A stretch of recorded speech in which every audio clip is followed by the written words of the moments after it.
Welcome to the Monday stream. I hope everyone's having an awesome Monday morning. How's it going, Astro? How's your cat doing? The cat's chilling. The cat is chilling. How's it going?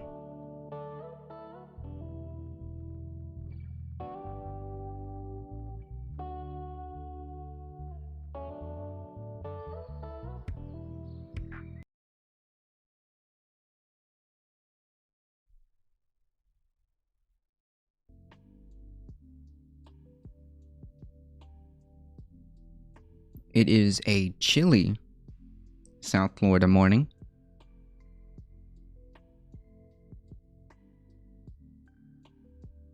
It's actually, if you can believe it, it's like about 50 degrees. Last night it got really cold to about like 40-ish.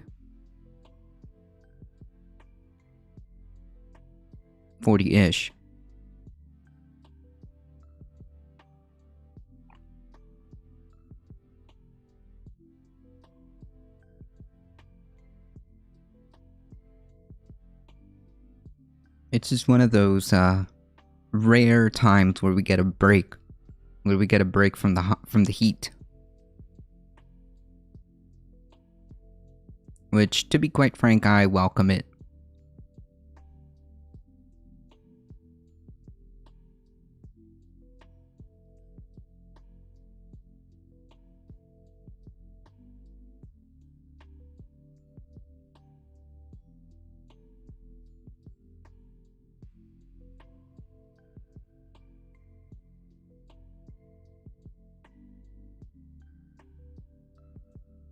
Last Thursday, if you guys were here, we had a wonderful chat with the Beckosphere, which we're gonna watch a video in just a moment.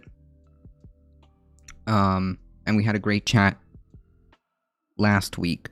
You can check it out on the VODs. I'm also gonna cut it up for YouTube at some point. There's a couple of chats that I'm gonna cut up and start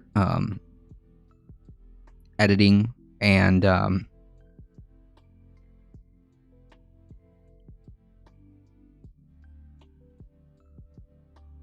putting it on YouTube. And last Thursday, she talked about a whole bunch of books and resources, which I'm going to start dropping on the chat here for those folks who want to check that out.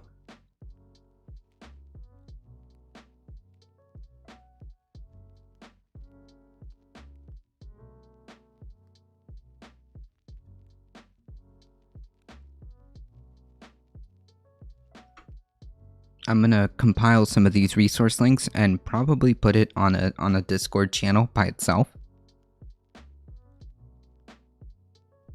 Probably put all this on a Discord channel by itself.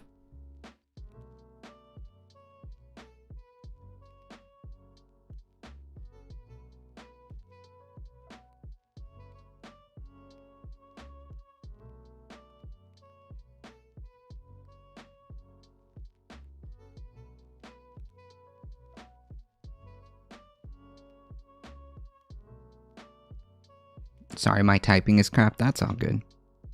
There we go.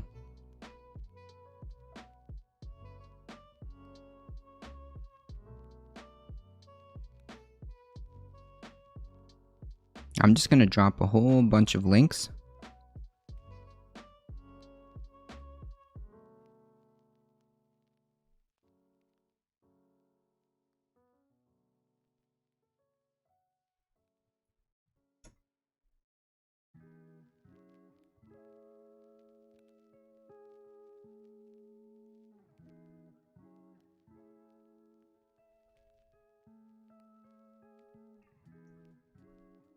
And don't worry, folks, if you guys get here after the fact, don't worry, we'll make like a specific channel where I can post this all the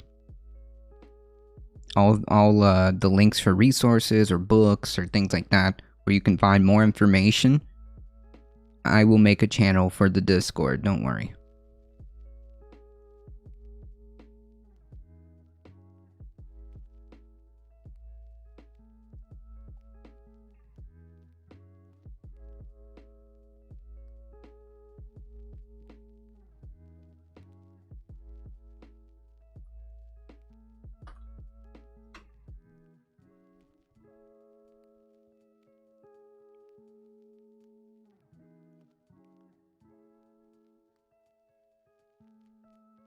Cool.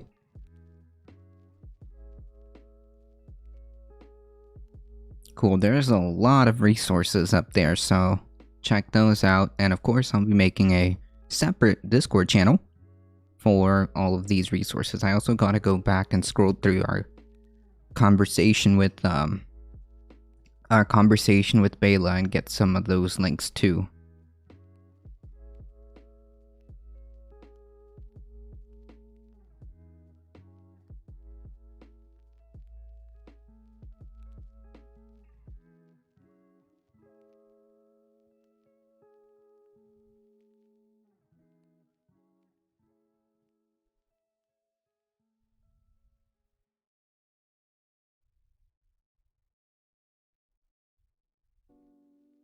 And of course, I look forward to any future collaborations. That was pretty good.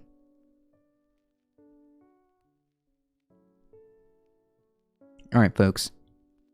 We gotta get into some of this news. Because, of course, we've gotta do the meme article.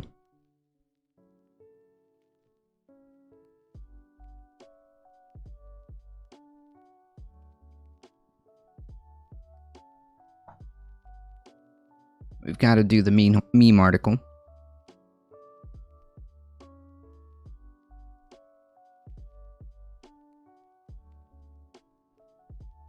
We're actually going to be reacting to this live because I couldn't believe this.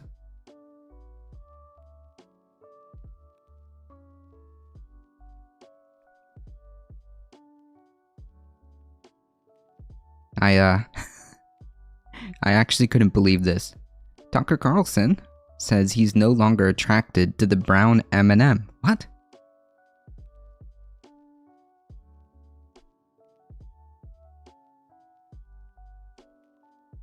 Now, of course, I thought to myself, this has got to be a meme.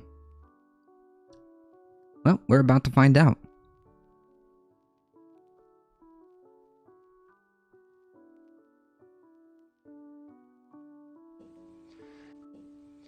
The other big change is that the brown M&M has, quote, transitioned from high stilettos to lower block heels. Also less sexy. That's progress. M&Ms will not be satisfied until every last cartoon character is deeply unappealing and totally androgynous. Until the moment you wouldn't want to have a drink with any one of them. So, who's gonna tell them? This is the stuff that Tucker Carlson gets like outraged about on his night show.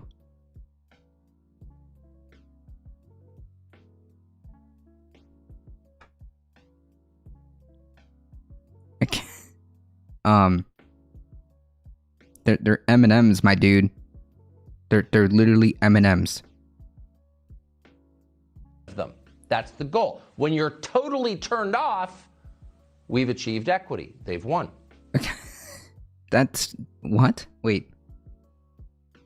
He said that they're totally turned. When you're totally turned off, that's the goal. So was he like turned on by the previous M&M? I don't get it. Equity. They've won. Drink with any one of them. That's the goal. When you're totally turned off, we've achieved equity. They've won. So that's a little bit of a slip there. So he found the other previous one attractive? Dude, they're M&Ms, bro. They're M&Ms.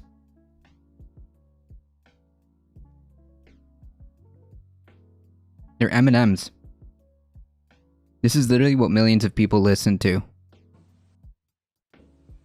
The other big change is that the brown M&M has, quote, transitioned from high stilettos to lower block heels. Also less sexy. That's progress. M&Ms will not be satisfied until every last cartoon character is deeply unappealing and totally androgynous. They're M&Ms, dude. Until the moment you wouldn't want to have a drink with any one of them. That's the goal. When you're totally turned off, we've achieved equity. They've won.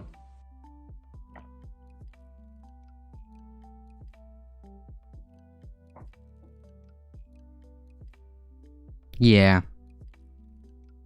This is the most watched program on Fox, is it not? This is the most watched program on Fox. Yeah.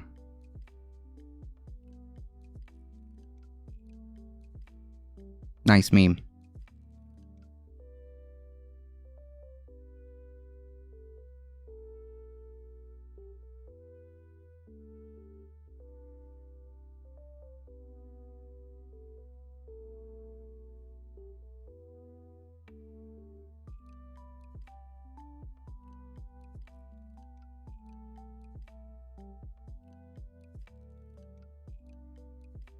Philomath Mike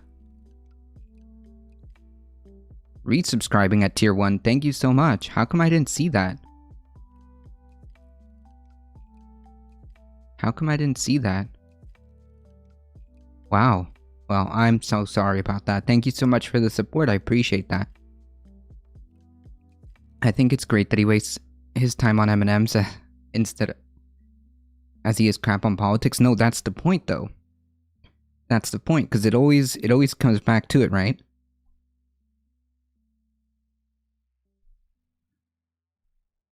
That's the whole point. I apologize, Philomath. Philomath Mike.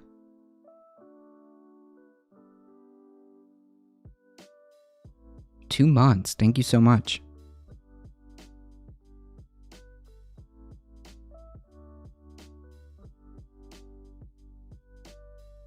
There is politics injected into this conversation. He's trying to make it so. The other big change is that the brown M&M has, quote, transitioned from high stilettos to lower block heels. Also less sexy. That's progress. You see that? That's progress. He's trying to take like he's trying to somehow tie this into like what seems to me some type of like anti-feminist skew. He's trying to use that to push some anti-feminist skew from what I can think of, because that's the only thing I can gather from this. Also less sexy. That's progress. M&Ms will not be satisfied until every last cartoon character is the implication being that anything that has to do with like presenting like femininity, anything presenting femininity needs to be sexy. That's the implication there. Anything that's remotely feminine presenting, even up to and including M&Ms apparently to Tucker Carlson, has to be sexy, because of course it's the idea that of objectification. That's what he's trying to say. Stilettos to lower block heels. The other big change is that the brown M&M has, quote, transitioned from high stilettos to lower block heels. Also less sexy. Right. That's progress. That's progress. See, it's like this like little jab at the feminist movement, and also the implication is, of course, you know, anyone presenting femme or anything like that, or anything related to femininity, has to be sexy, because of course, you know, you have to objectify them. That's what he's saying. M&Ms will not Yes, up to and including M&Ms apparently be satisfied until every last cartoon character is deeply unappealing and totally androgynous. Until the moment you wouldn't want to have a drink with any one of them. I think he just wants to go out with these M&Ms. I mean, hey, No kink shaming, but you do you, bro. Just be honest about it.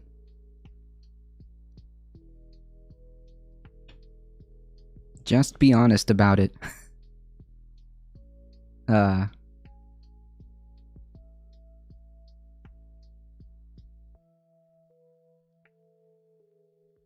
memes write themselves, folks.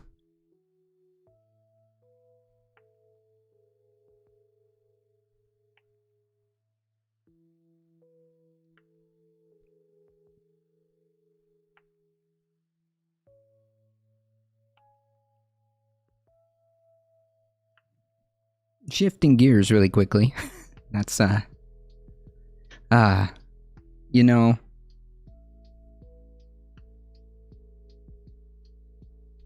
I would prefer if I never had to hear about Tucker Carlson again, but that one was just too meme worthy.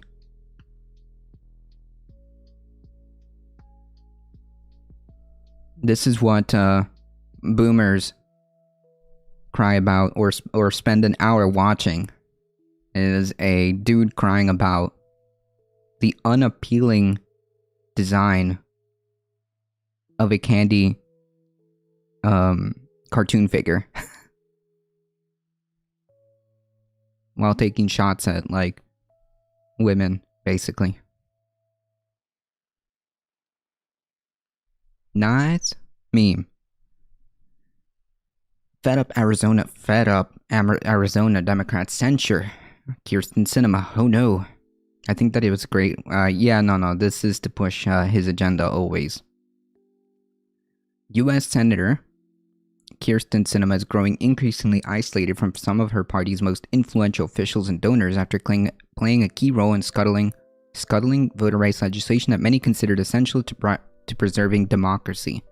Leaders of the Arizona Democratic Party voted Saturday to censure Sinema, citing her failure to do whatever it takes to ensure the health of our democracy, namely her refusal to go along with fellow Democrats to alter a Senate rule so they can overcome the Republican opposition to the bill.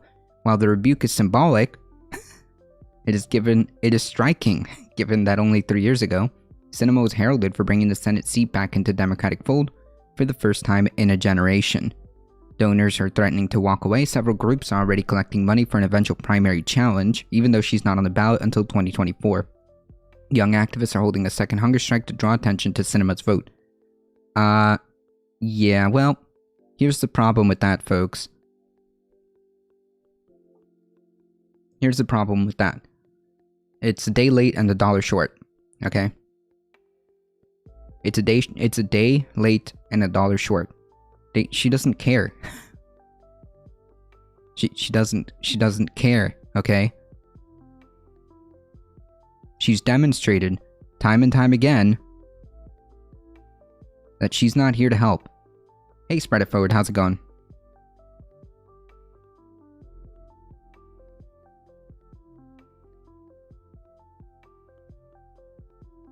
Please tell me you saw the Tucker Carlson segment.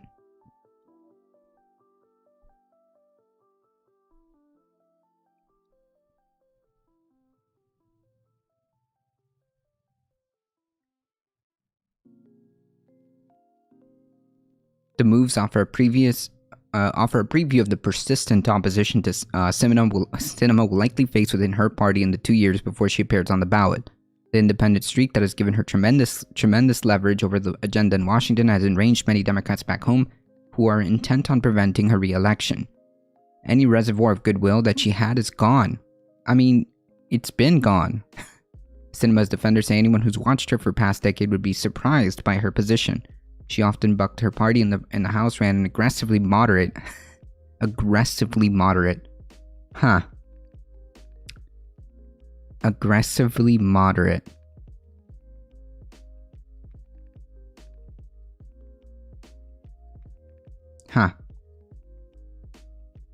And had never wavered her support for upholding the filibuster. And during 3 terms, it's like, so basically they're backing up the idea that she's always been like this. Yeah, that's the reality of things. It kind of tells you right here. She was always like this. During 3 terms in the US House and now in the Senate, Kirsten has always promised Arizonans that she would be an independent voice for the state, not for either political party. Huh. Hannah Hurley, cinema spokesperson, said in a statement before the censor vote she's delivered for Arizonans and always been honest about where she stands. Really?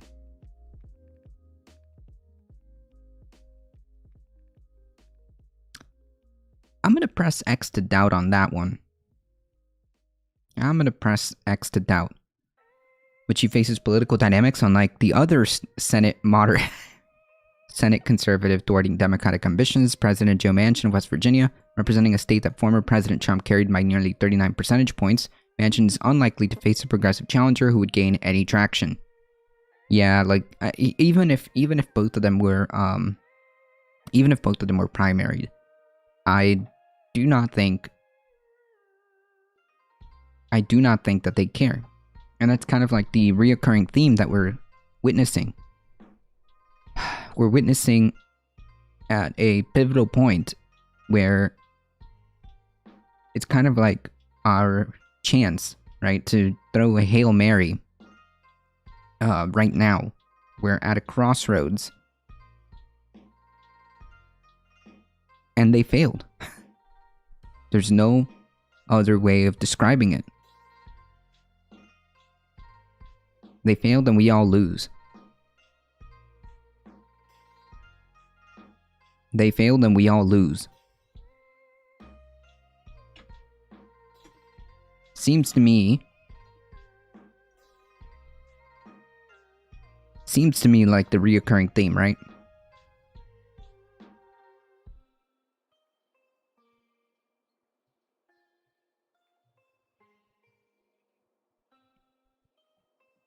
In Arizona, however, Democrats are ascendant. Joe Biden was the first Democratic presidential candidate to carry the state since 1996, and the party is eager to build on that success.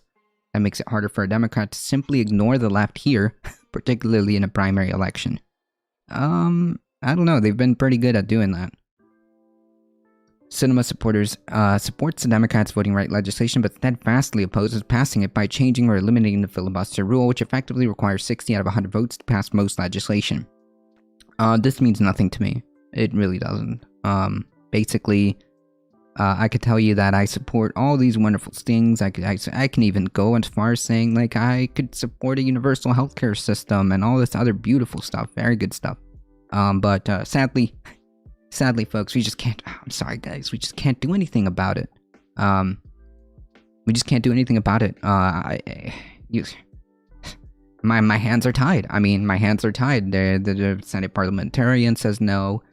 We've got a 60 voter threshold to pass. I'm not going to change anything, despite the fact that the Republican Party is completely on board with the idea to change the filibuster rules when it suits them.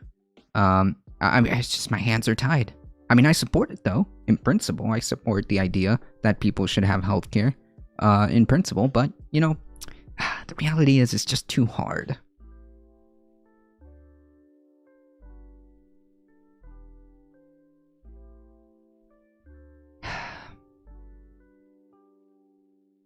Yeah. That's where we're at, folks.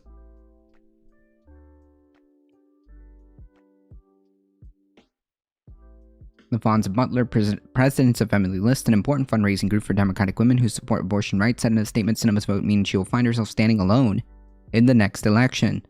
I don't think she cares. These folks who have just kind of made themselves known as some type of radical, changing, progressive, or anything of the sort, or anything tangential to that. When it comes down to it, it seems to me like they're not really on board with any of this. I mean, again, we just get like these kind of weak, it's excuses is the word I would use, and it seems to me like she's done. She's done. She doesn't care, even if she doesn't win. Even if she doesn't win re-election, what are you gonna do? She's done.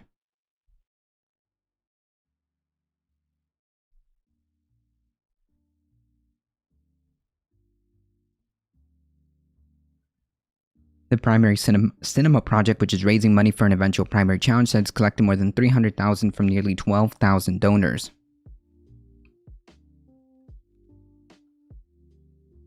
We are quite literally doing everything we physically and possibly can in terms of putting our bodies on the line and trying to plead for this action because the consequences of inaction are far worse than starving or going to jail or both. I mean, I wish we had, like, as much political, like, I wish we had as much energy to mobilize a massive group of people to actually, like, put climate change on, like, the map more than this.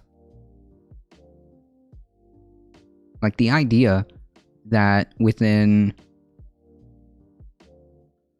this is a couple of days, a couple of weeks, I guess, since this whole debacle, and they're already raising nearly $300,000 off of this. Just off of this.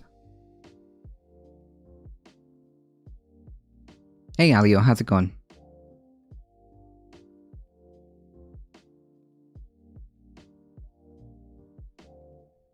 Senator Bernie Sanders, a Vermont independent whose fundraising and mobilization abilities are virtually unmatched on the left. They're unmatched because he's, like, basically the rare candidate that's even remotely on the left. That's why. And furthermore,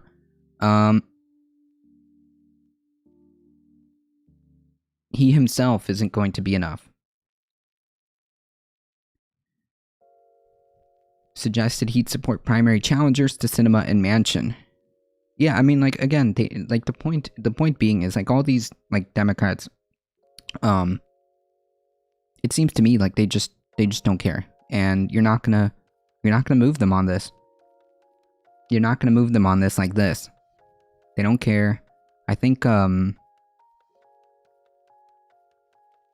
one of them said that they welcome the primary challenger and that they're not worried at all. They don't care.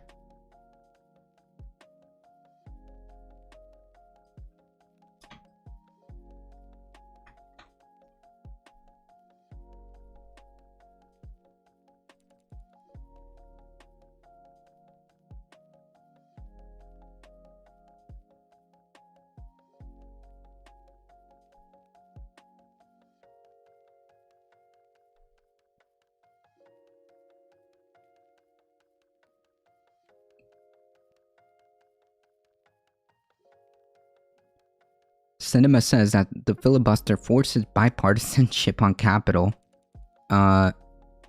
Hill and ensures that millions of Americans represented by the minority party have a voice. Repealing it would lead to wild swings in legislation depending on the party in power. Well, first of all, the filibuster didn't exist originally as it was, and second of all, couldn't I just make the argument that it is undemocratic, the fact that a state senator from a very small portion of the population has way more power over the vast majority of people? I would argue that that's in and of itself undemocratic. Like, the entire idea is undemocratic. I could just flip that on its head, right? It's not forcing bipartisanship control. It's not forcing any bipartisanship. It's not doing that. Hey, Pat Rat, how's it going? It's just a job. They can always get another one, and they weren't doing anything anyways. True. True.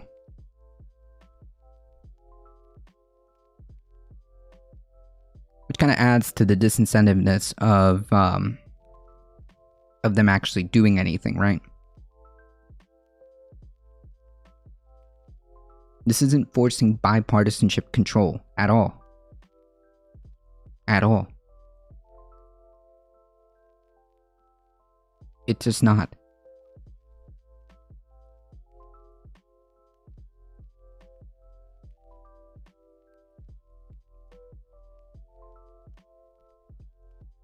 We've had the filibuster in place for quite some time, and it hasn't really resulted in much bipartisanship. And sometimes And sometimes that could be even detrimental. Like the entire idea, I can just flip it on its head and say this is undemocratic. How come Kentucky, which is a very small state, how come Kentucky has so much power to literally shaft the entire country out of doing something? How come the state of Arizona has so much power to shaft the American people out of something so desperate, so desperately needed?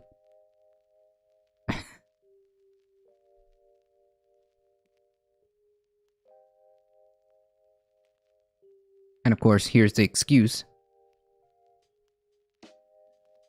When one party need only negotiate with itself, policy will inextricably be pushed from the middle towards the extremes. What? What is this logic? What is this logic? What extremes are we talking about?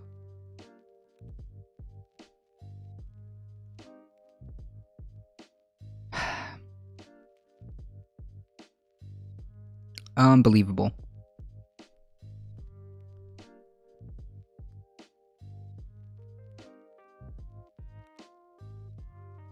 Unbelievable.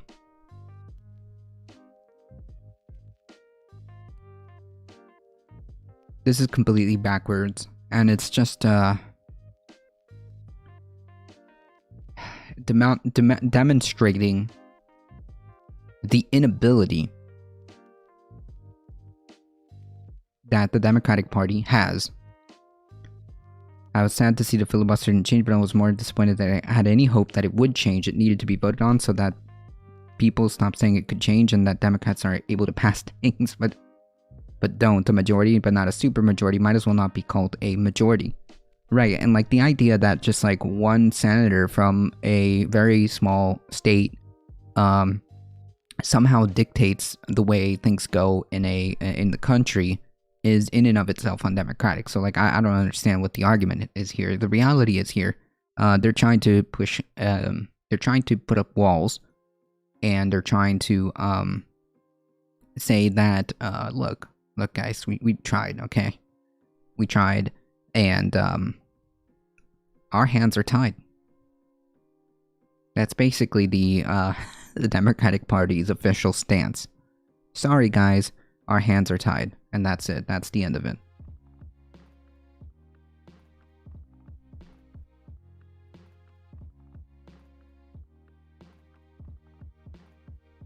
I know we ran on X, Y, and Z, but when it comes down to it, we just can't do it.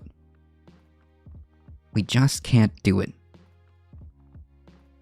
We just can't do it. Sorry, guys.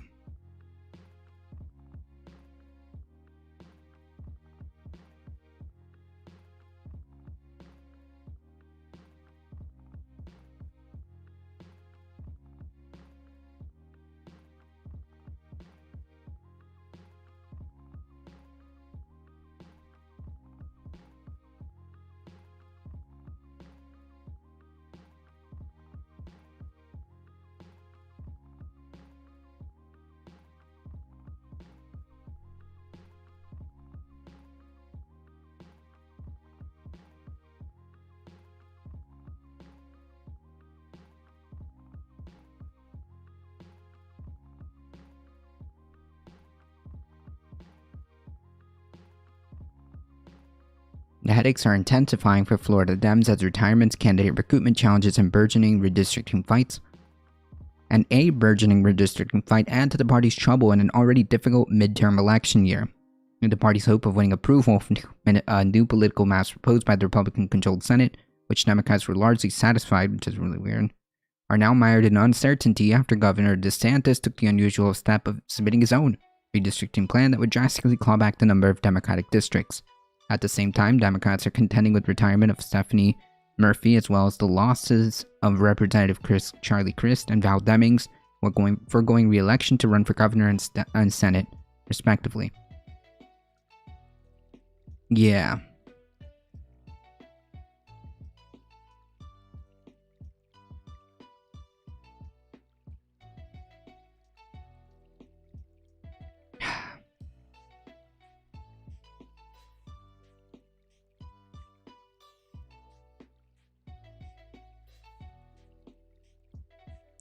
quote, "It's a headache. The process is being rigged and dragged on to make this as painful as possible. We need candidates to announce now. There's still time between now and November, but it has to happen soon."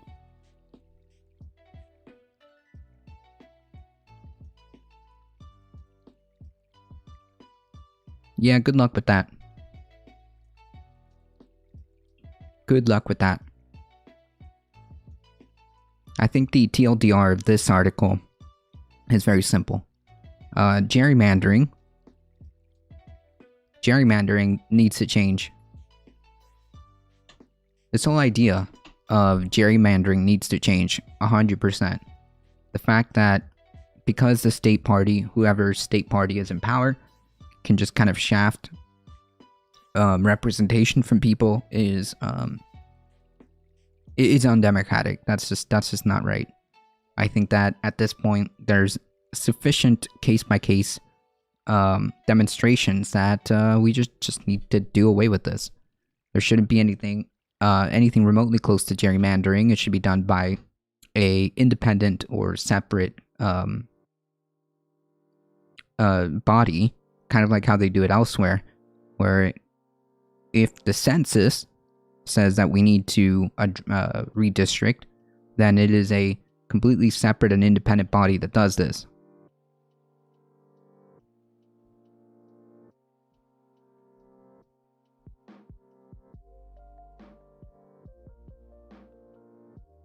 That's the real TLDR of this.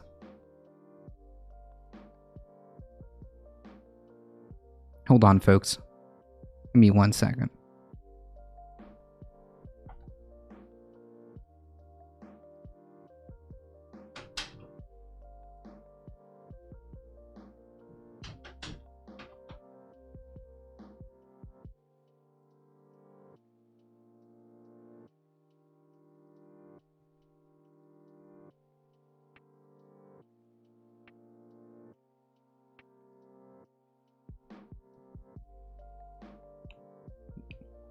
You gonna do the news with me today, Kat?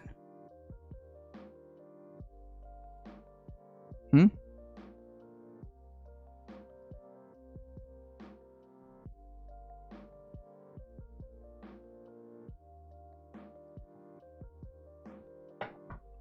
Okay.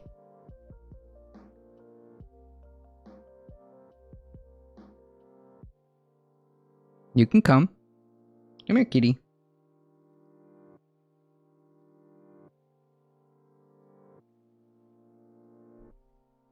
Come here.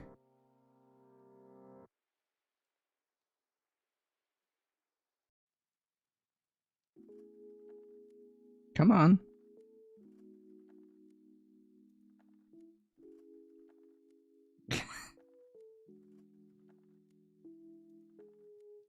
I know, Astro. Come here, kitty. Come here. There we go. Alright, she's gonna chill here. I'm gonna chill on my lap.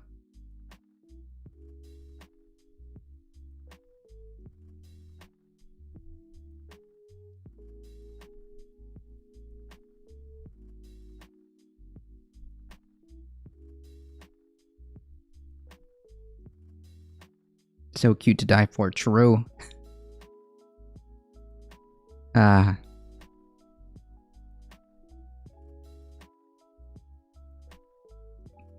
TLDR, gerrymandering, bad.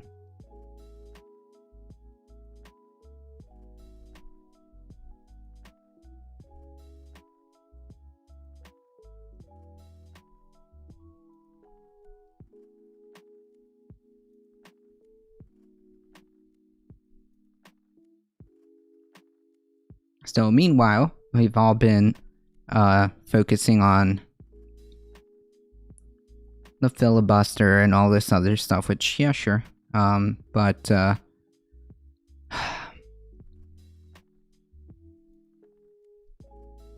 let's take a look at this.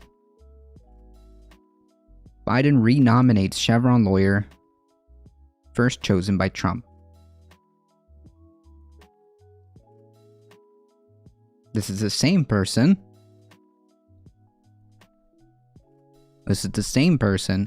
who made moves, because I think we talked about this in the other stream.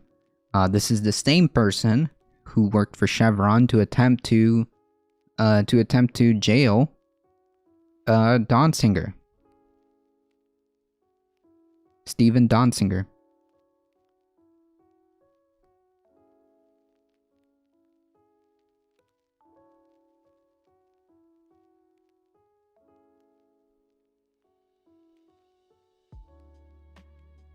President Joe Biden this week quietly renominated a Trump-selected federal judge whose law firm represented oil behemoth Chevron in its year-long legal assault on environmental and human rights attorney Steven Donziger. Biden's renomination of Jennifer Reardon to the U.S. District Court of Southern District of New York, announced on the White House website on Wednesday, garnered little attention in the corporate press. Yeah. But it didn't escape the notice of watchdog groups, climate campaigners, or Donziger himself, who said that on Thursday he was outraged by the news. Reardon was paid millions at Gibson, Dunn, and Crutcher LLP to help jail me, attack indigenous people, and cover up a massive oil spill in the Amazon, said Donziger, who in 2011 won a multi-billion-dollar settlement against Chevron over its devastating pollution of the Ecuadorian rainforest. Chevron, which never paid the settlement, responded by launching a massive and, according to critics, entirely unfounded and corrupt legal campaign against Donziger that resulted in his prolonged and ongoing detention. Trump originally nominated Reardon to the federal bench in early 2020 thanks to in-support from Kirsten Gillibrand. Yeah.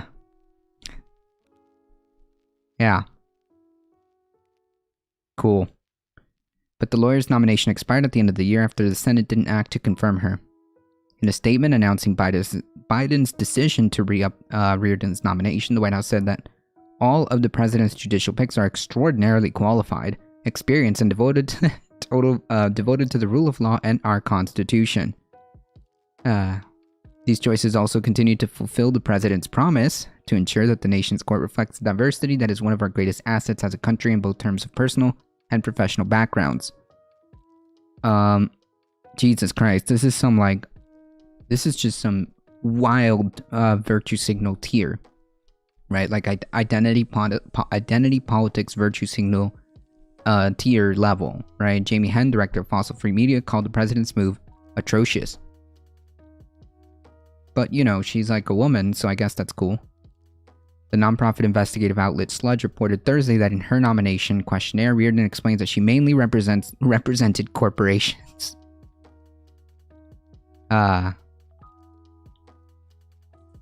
Yes. Extraordinarily qualified and experienced and devoted to corporations. Cool.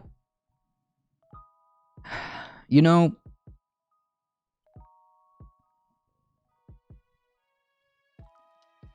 Biden has said that nothing will fundamentally change.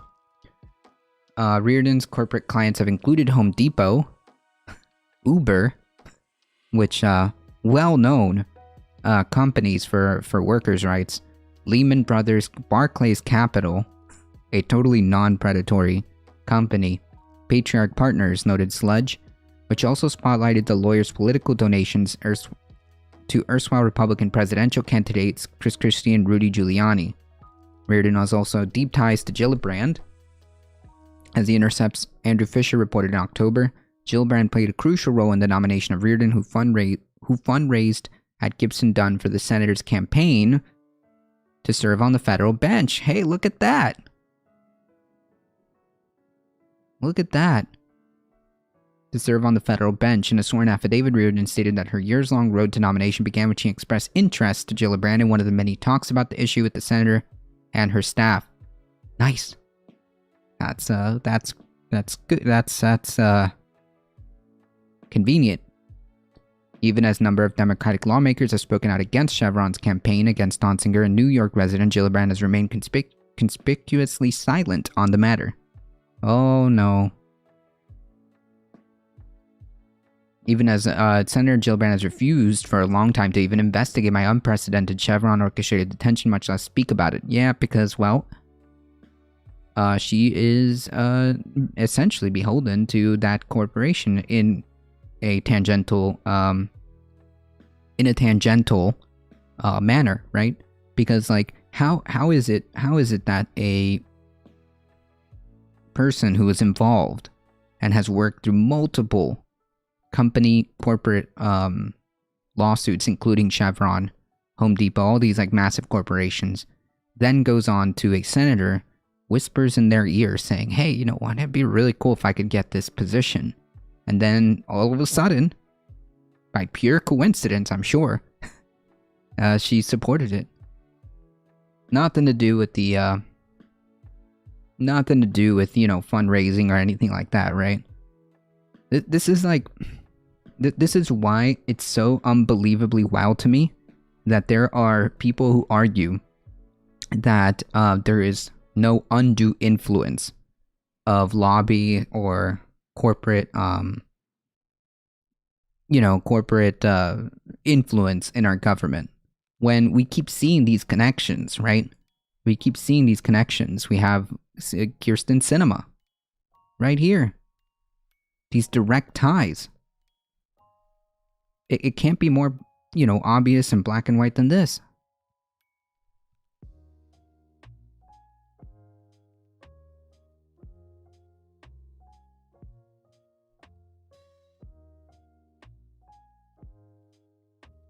It can't be more clear than this. Senator Gillibrand has refused for a long time to even investigate my unprecedented Chevron-orchestrated detention, much less speak about it. Obviously, the senator's extensive connection to big money donors with ties to Chevron might be affecting her decision to ignore what is an obvious human rights violation on U.S. soil involving one of her constituents. Yeah.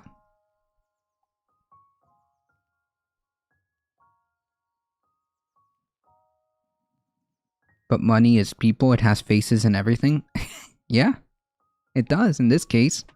What's this lady's name? Jennifer Reardon?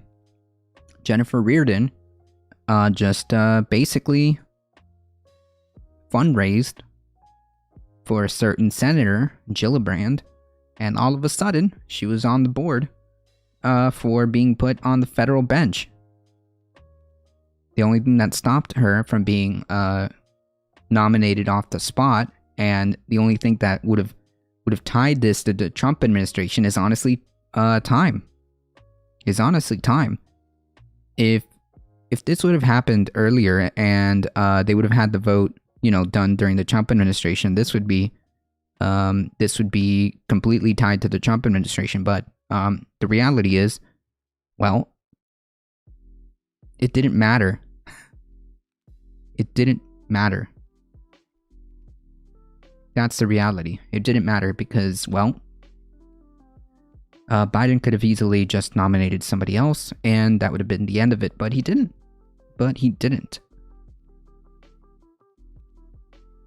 He didn't.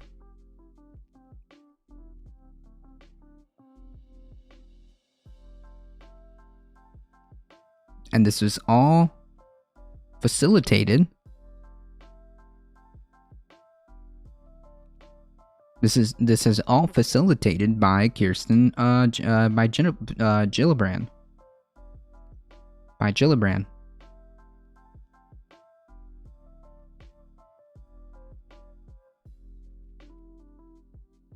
Is this the bipartisanship that Sinema was talking about?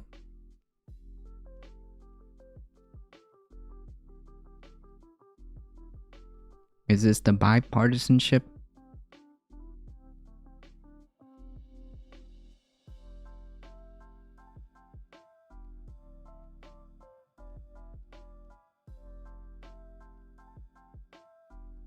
Hey, Kylo, how's it going? Howdy, howdy.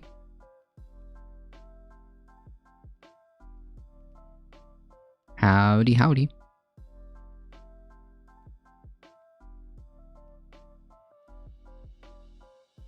What are we doing about? Oh, just the continuation of the fossil fuel industry having a massive undue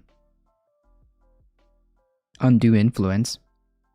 In this situation, it seems to me like they've got themselves a federal judge. This is the same person who participated in the lawsuit against Steven Donziger. All of this facilitated, if not kickstarted, by Kirsten Gillibrand.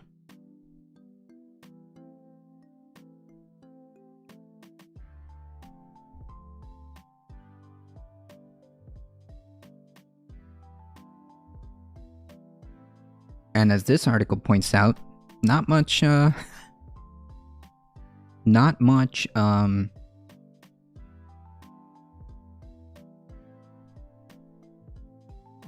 press. Not much press given on this one.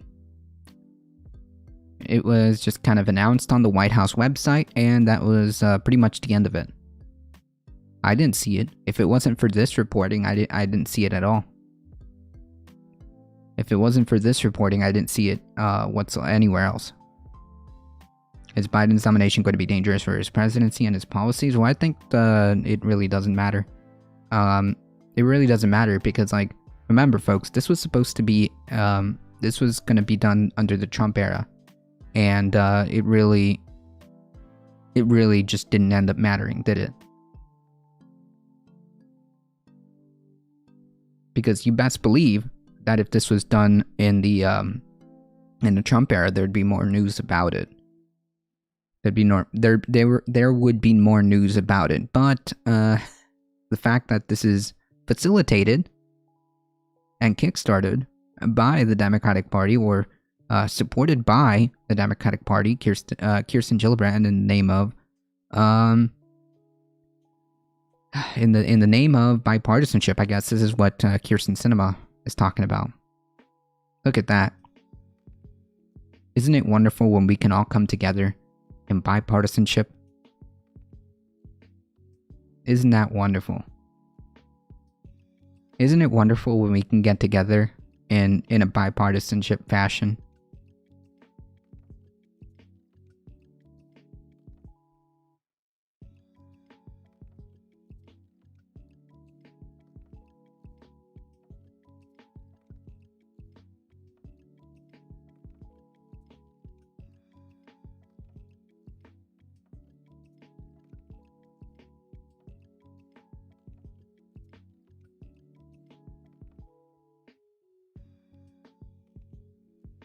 Either party will do the same thing eventually. I think for the most part that seems to be true. There are differences, but I guess underneath, the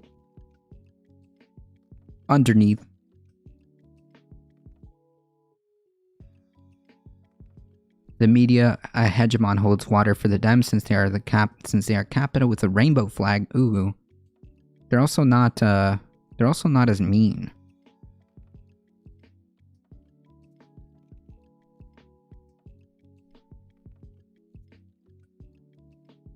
They also don't tweet mean things. Instead,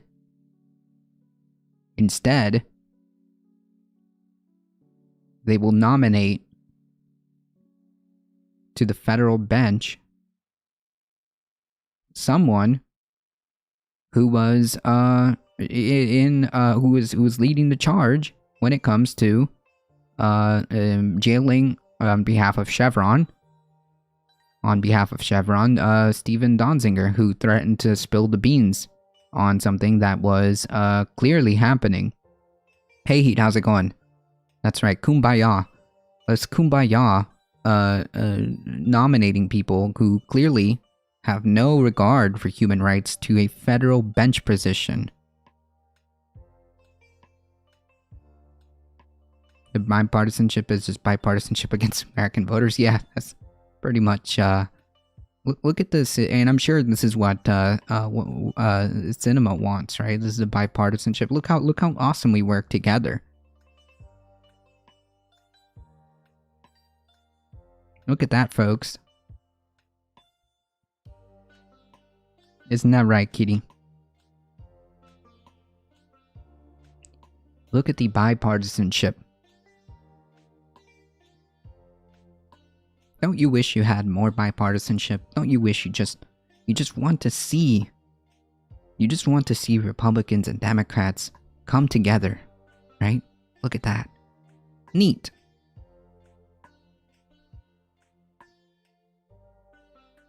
Hey, no. Quit it.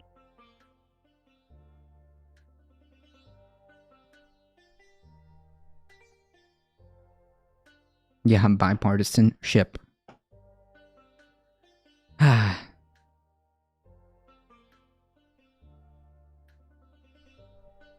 They were bi? No.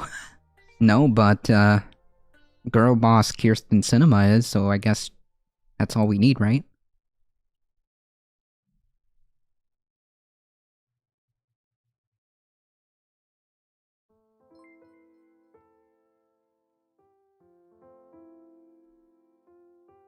Raid! Doc Binwin, thank you so much for the raid. Party of 7, massive raid. Thank you, I appreciate that. Welcome, everybody. If you guys don't know who we are A Difficult Truth. We do news and politics Monday to Thursday, 9 a.m. Eastern Time. Join us for Saturdays at Saturday Catterdays. Welcome, everybody. Hey, Mouselander.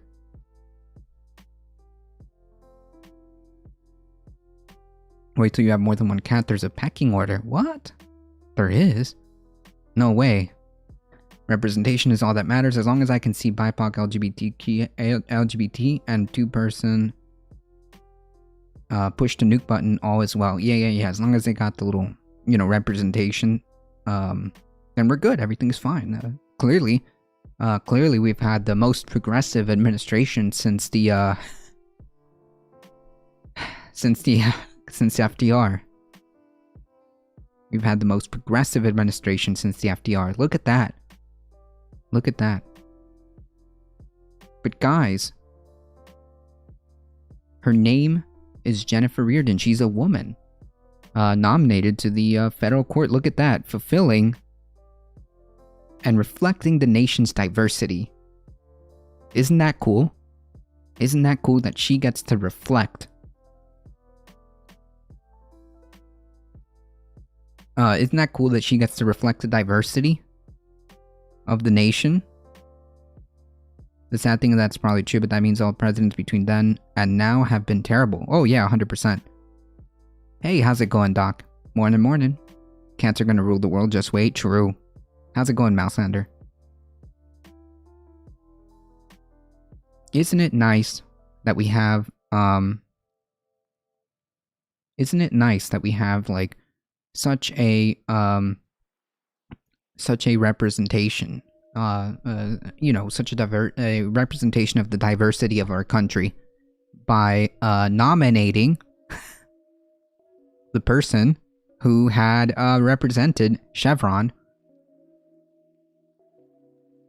against Steven Donziger.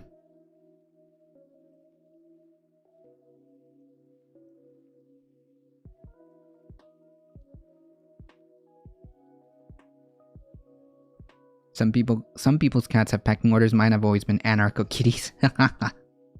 If you spell cat backwards, it's... Wait a minute.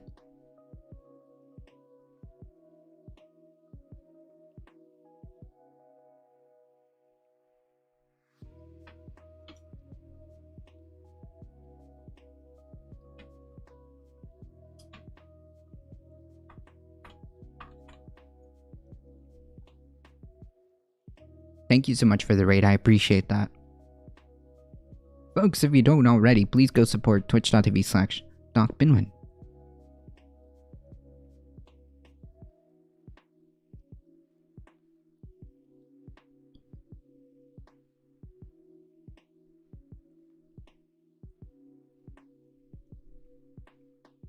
Nice meme.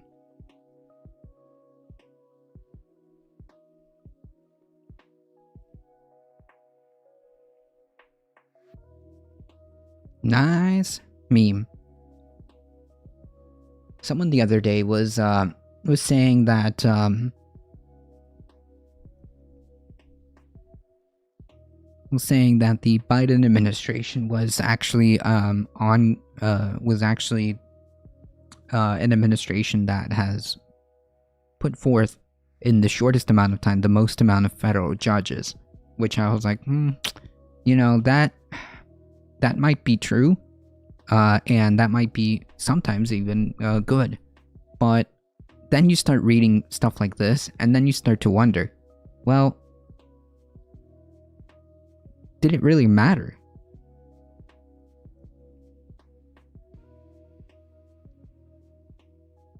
Did it really matter?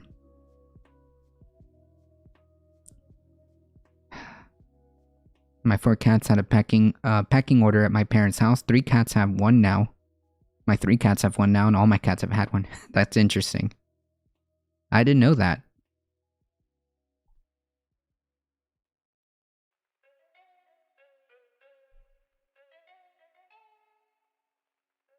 A meowing order. Yeah, there you go.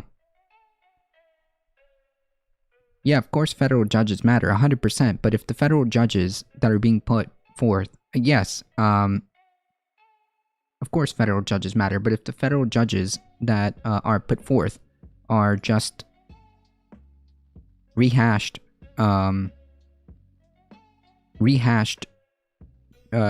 Trump GOP donors,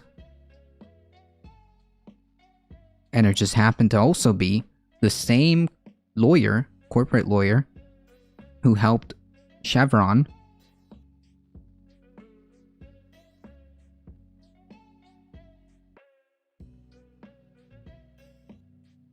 then it seems to me that's Reardon is garbage. Take some time and look at the other nominees in the same slate. So then you keep finding the person who is actually qualified. Like, just because this person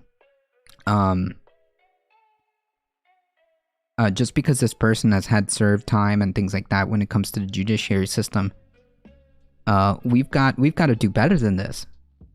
We've got to do better than this. Take some time and look at the other nominees. That's their job. The Democratic Party is the one who's supposed to be looking at this. If they had the ability to take their time, because this was ongoing since the Trump administration, if they had the ability to take time to take that into consideration, then I bet you can't even name the others without looking it up. Yes, that may be true, but this one is the one that is nominated. This one is the one that is nominated. They're the ones who have the ball in their court. And this is the one that they just rehashed the same one? I don't think that's acceptable. I haven't seen any nominee that's progressive. Aren't all Biden nominees at least corporate of interest? Yes, I suspect that might be true.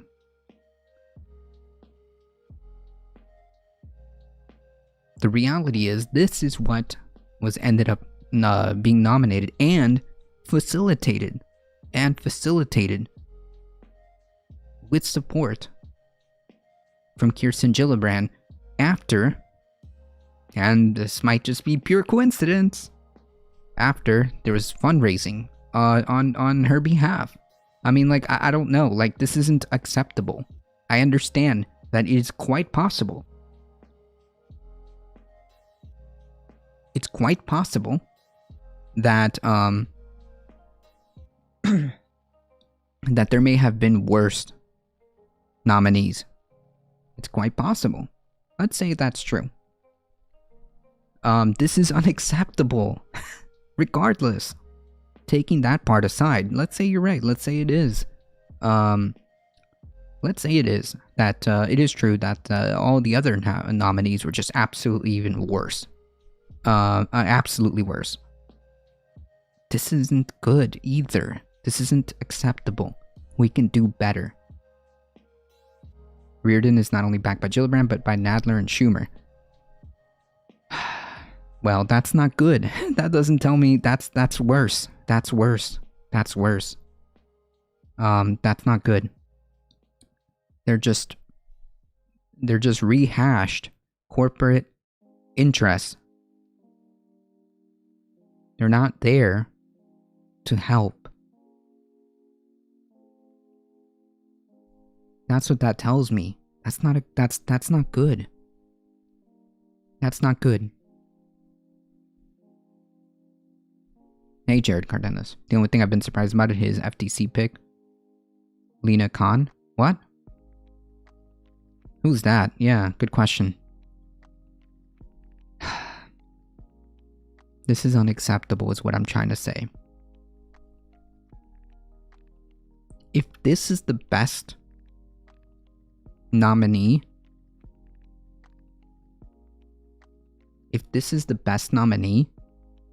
yikes.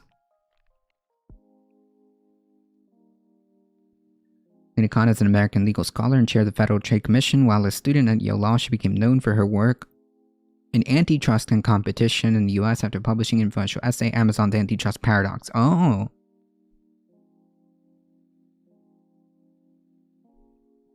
Gotcha. Well, that's good. It seems to me. Then I wouldn't be surprised if Reardon doesn't even get confirmed. Just like last time, it sounds like an interview favor who never gets the hire. Maybe. Or maybe we'll do some bipartisanship and get it done. Maybe in the namesake of bipartisanship, we'll get it done. But the point is, you should be getting upset at this nomination, right? You should be getting upset at this nomination so that it doesn't happen. But, you know, at the end of the day, it doesn't really matter. The only bright spot I've seen from him. Yeah, so in other words, it is possible. It is possible, they just don't do it. That's all that's telling me. It's just like the failures and incompetence of the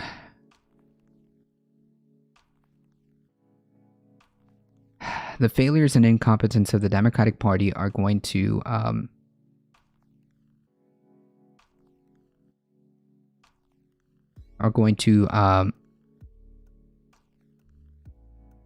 bring us all down.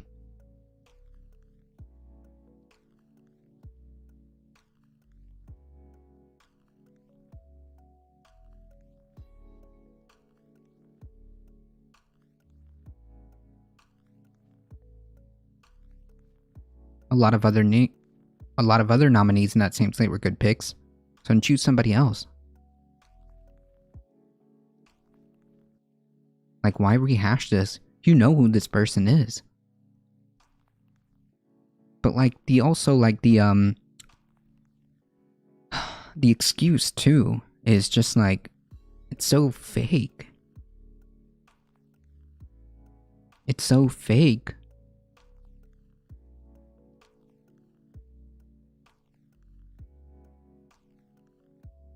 These choices also continue to fulfill the president's promise to ensure that the nation's courts reflect the diversity that is one of our greatest assets as a country in both terms of personal and professional backgrounds. Does that sound like... Does that sound a little bit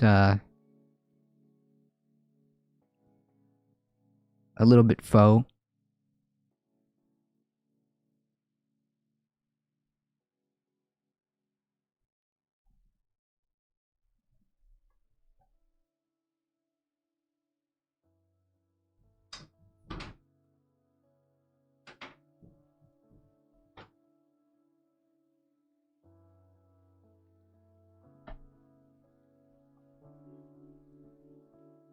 No, just look at his nominees. Yeah, it makes it feel like that's the reason why she's being picked. She's a terrible pick. She's a terrible pick, but look, she's like a woman. That's what it looks like to me.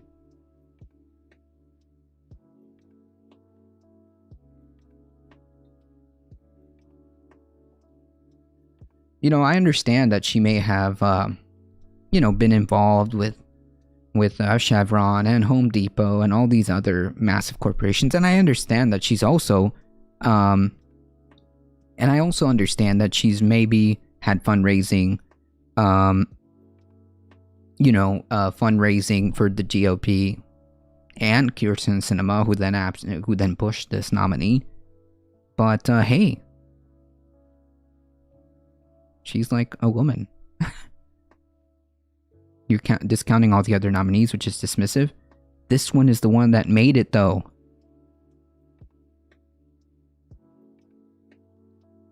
I don't understand why you can't express unhappiness about one of the picks. Who cares if the others were good? This one isn't.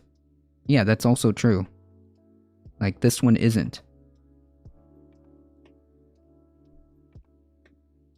This one also isn't getting a lot of media attention.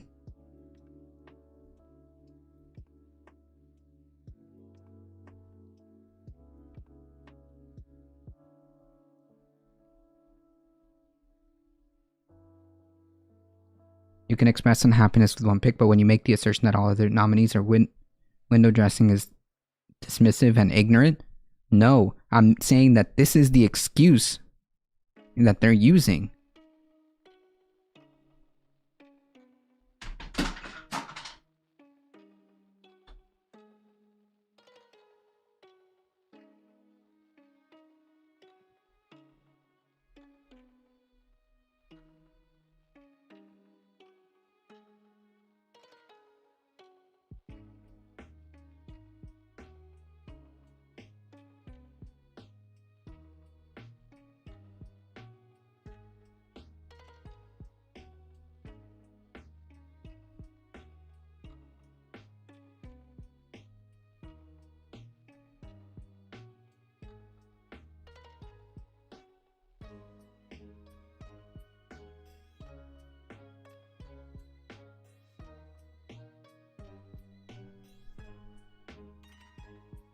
Biden is not naming 7 picks as an excuse for one or other one.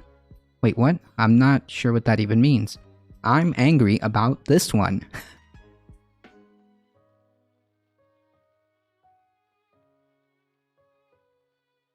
I'm angry about this one. And the fact that this continues to be a pattern. That's what I'm angry about.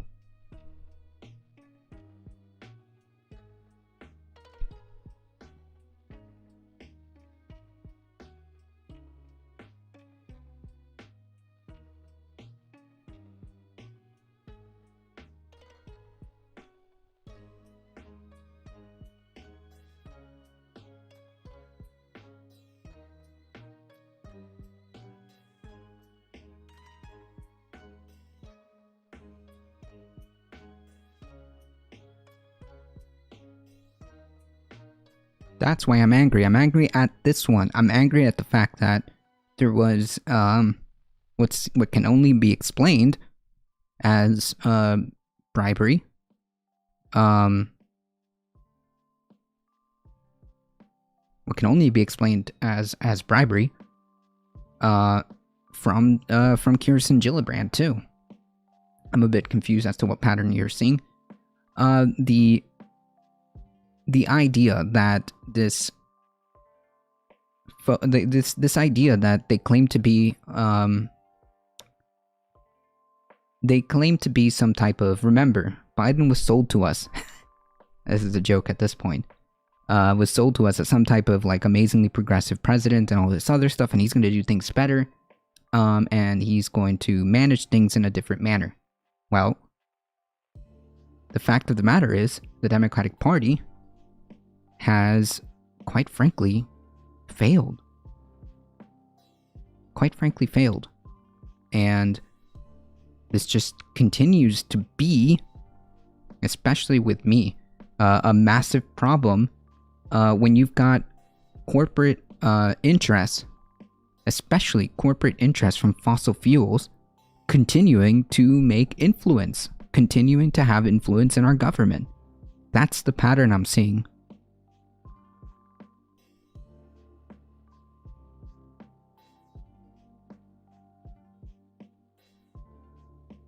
And done as a favor, but look at the other nominees and say that they are garbage too, because you can't. Sure, they may be garbage, but this one is the nominee. I agree with you. It's quite possible, and I can concede that without moving my position, right? I can concede the fact that they may all have been garbage. Why is that? That's kind of weird. Do you only nominate garbage people? That's kind of weird. And second of all, this is the nominee.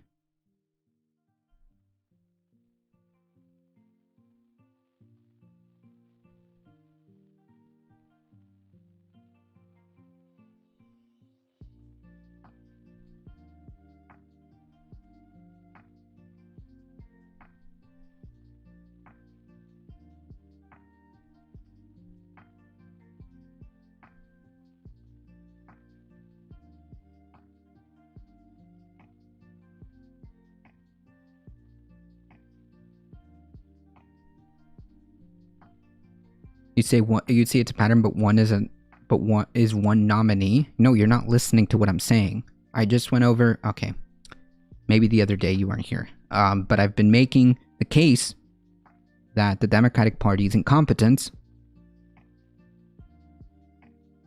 may not be something out of just a single act, right? This continues to happen. You have President Joe Manchin taking money from fossil fuels, has deep ties and deep interest to fossil fuels. Nothing is done. We have Democratic senators like Gillibrand, and you even name Schumer and Nadler. Again, just proving the point that there is a lot of undue corporate interest, and because of that, they're failing.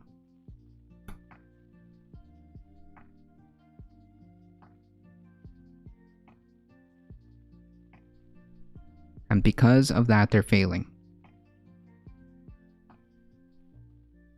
Who are they failing, though? Us. The only thing that I care about.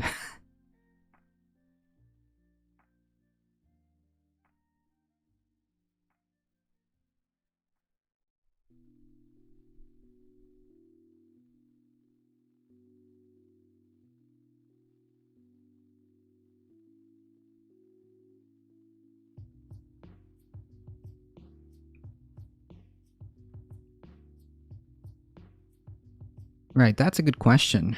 Do they care? Do they care? Do they care? Do they listen? I don't know. Seems to me.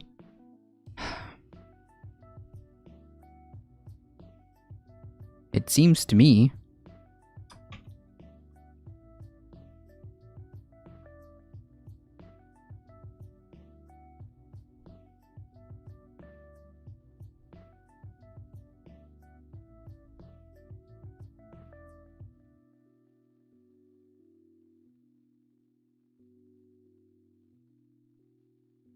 It seems to me like they don't. Nadler's son works at the same firm that Reardon is in, and Gillibrand is a former corporate lawyer. Nice.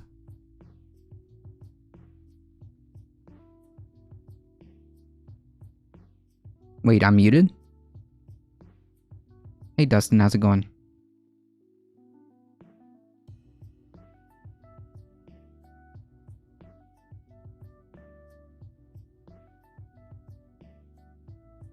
No? Okay. We're good.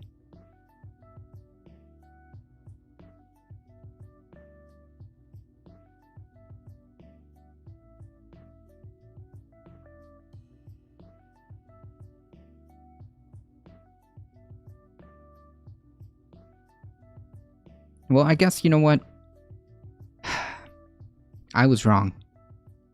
Biden, I guess, did keep his promise, right? Nothing will fundamentally change.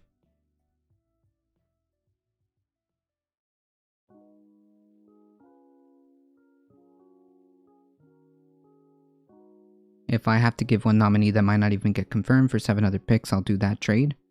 I just learned about my keyboard's volume knob. I can press it to toggle mute. What?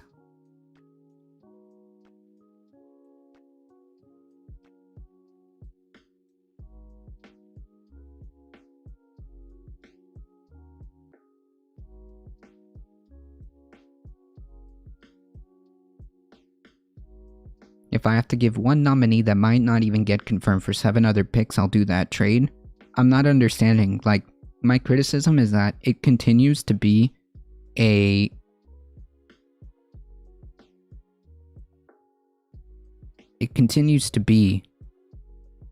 battle of a battle of the who's less worse, right? And which I understand that every single concept, every single like choices is always going to be that way, but we don't really have that luxury when we have when we're making nominations and when we're making decisions on the behest, effectively, of fossil fuel interests. It just can't keep happening, is what I'm saying. Reardon didn't even make nomination hearing last time for a reason. To my understanding, I think it was because of time is really the only thing that happened. Time. The only reason she wasn't confirmed was because of time.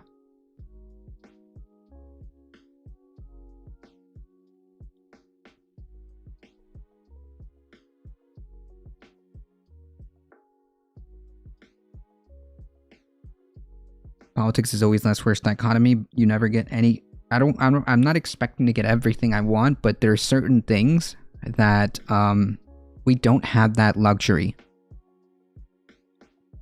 There are certain things that we don't have that luxury, and furthermore, the Democrats in this case do have a much more of a say in this situation, and yet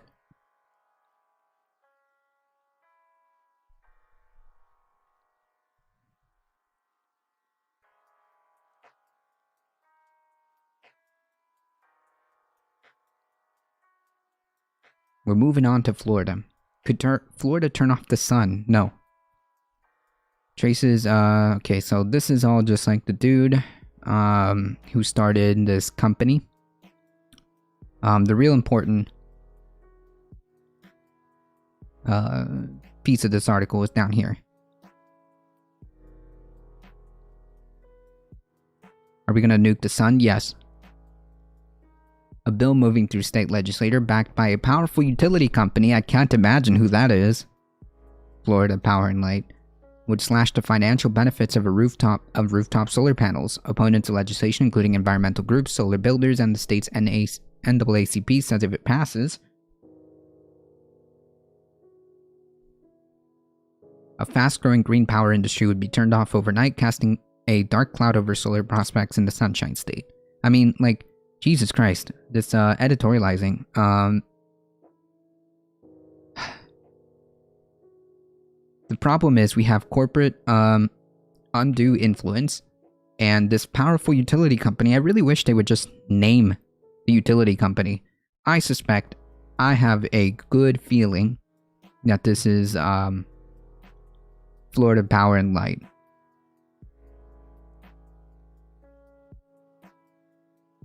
Oh, look at that.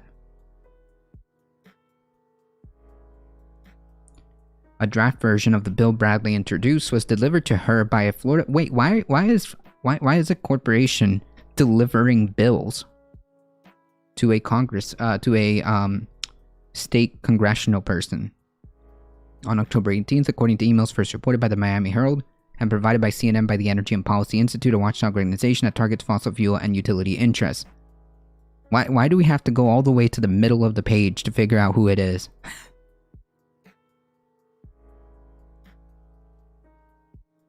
2 days later, Florida Power and Light's parent company, NextEra Energy, made a $10,000 donation to Women Building the Future, a political committee affiliated with Bradley. Wow! 2 days later. Look at that. Look at that. Look at that.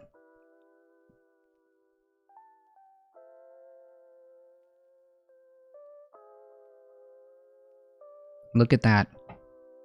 2 days later, a 10,000 just magically appeared, of course. I'm sure that this is all just pure coincidence. That they magically $10,000 appeared to a political committee that's called Women Building the Future, which is affiliated with said congressional person. Just magically appeared $10,000. Look at that. According to state campaign finance records, the committee received another $10,000 contribution, $10,000 contribution from NextEra in December. Those records show. Like, again, the idea that money doesn't have any type of undue influence in our politics is just wild. Like, and it's really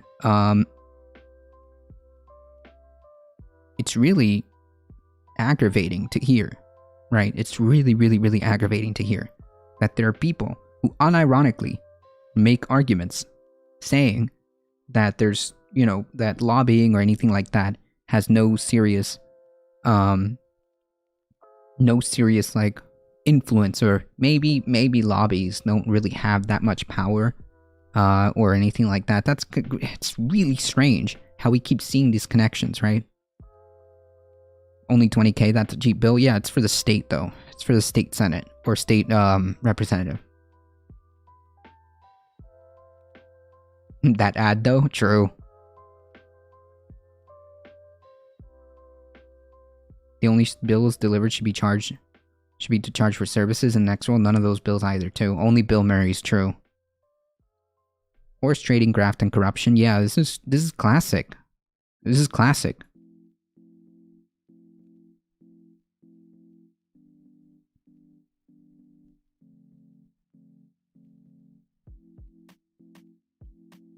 In an email statement to CNN, Bradley did not address the political contributions or the utilities' involvement in drafting the legislation. She said she filed the bill because I believe it's good for my constituents and the state. Okay.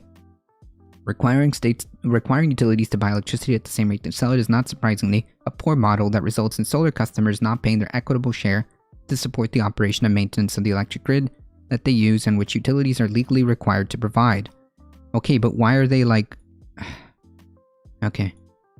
Ahead of this legislative fight, FPL donated $3 million to political campaigns and committees they have given to both parties, but most Republicans and GOP-aligned groups. Republicans have major control of the House and Senate, and the bill passed the Senate committee in a 6-2 vote.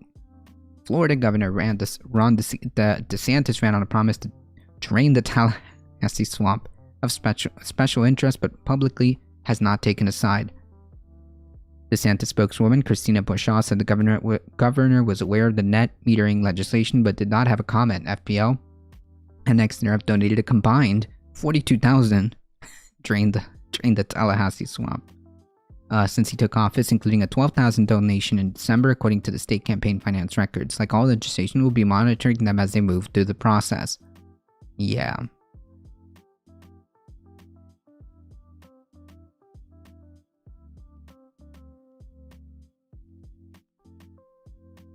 Yeah, that was a bit of a slip there, Pirate Ninja. That was a bit of a slip. In Florida, where the sunshine is bountiful, solar was slow to catch on, frustrating environmentalists who see it as a key tool to battle climate change. Wealthy, earth-friendly Floridians once made up the bulk of this market for solar power, but drive to many Florida neighborhoods these days and you'll find solar panels on the pitched roof of modest middle-class houses. Households with income of less than $100,000 now make up half the solar market. I think that the reality is that it's getting so cheap.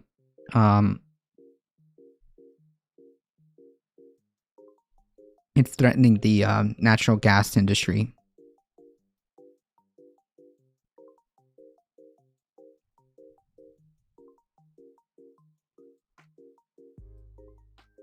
In Florida, the median income of a solar-powered homeowner fell by 11% in the last decade.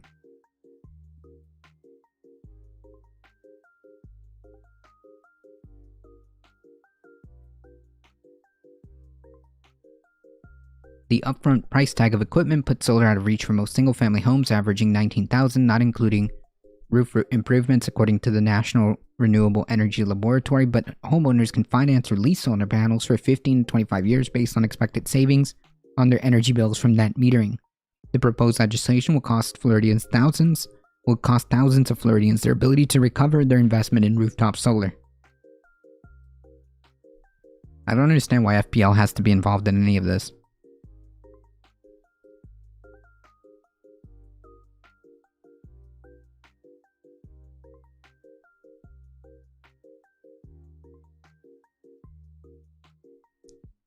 The bill as written would allow current solar customers to receive energy credits at the existing rate for the next 10 years, Many solar customers who could still see dramatic increase in their electric bill before they paid off their lease or loan.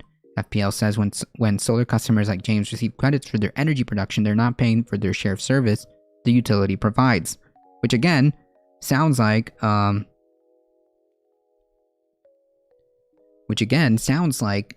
they're just interested in keeping their profits and keeping the natural gas going.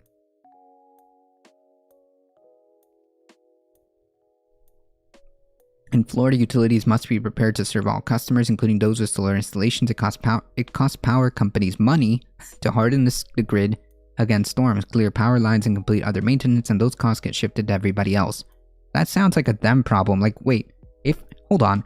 If you can't, like, grasp the concept that, like, over time you need to make sure that your equipment is up to par, especially knowing that climate change is, like, a thing, especially knowing that climate change is a thing and you're just worried about the cost, then why is this even a business? Why is this even a business? Why is it not just simply the government's going to be the one that handles this? Because clearly, just taking the example of California with PG&E, a private company who refused to do any type of upkeep or anything like that caused massive problems, not only just brownouts, but wildfires.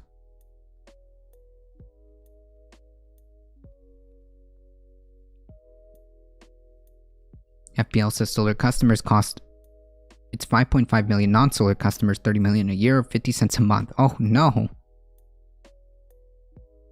How are they not paying their share? They actually creating energy and selling it back. That's why they get credits. It's not a here's some money, thanks for having solar credit, right?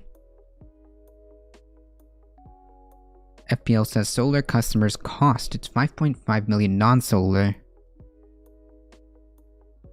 50 cents a month. Can you imagine? And the amount will nearly triple by 2025. Triple. So $1.25, I think, if I did the math correct. I don't know, I'm not good at math. $1.50 by 2025. Wow. Unbelievable. Solar advocates say the figure doesn't account for the benefits of rooftop solar, such as lessening the demand on utility to build expensive new plants, the cost of which are often passed along to ratepayers. They also note that taxpayers for decades have subsidized the fossil fuel industry. True.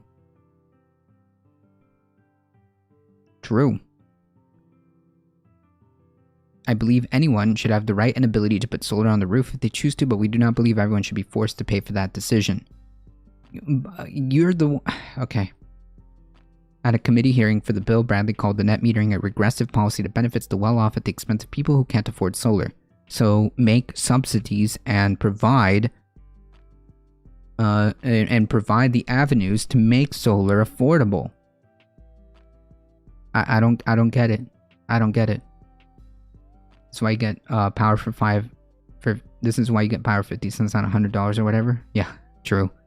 In an op-ed, Lewis Jennings, an environmental and climate justice chair for the NAACP, said rate increase pushed by utility companies, not solar-powered homes, are felt by poor communities where too many residents already live without consistent access to electricity. FPL insists that it's part of the green energy revolution. Really? Huh.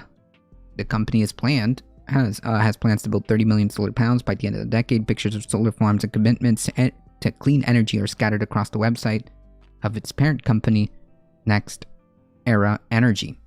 World's largest producer of wind and solar, NextEra declares in largest print on its main page. 6 years ago, FPL led a campaign to alter solar landscape through a ballot referendum. The companies and other utilities tried to convince voters that the measure promoted solar in Florida. According to campaign finance records, in fact, it would have led to more fees and less competition for solar rooftop customers. I think we actually, I think we actually went over that, bill measure. It was all completely, like, done by FPL. They said we should all start a business and lift ourselves by a bootstrap. Well, folks are buying solar bootstraps and becoming tiny power plants, but then they say not like that. Yeah, because then it would cost their profits, and we can't have that. Because then how are they supposed to charge money? How are they supposed to charge money? These poor utility companies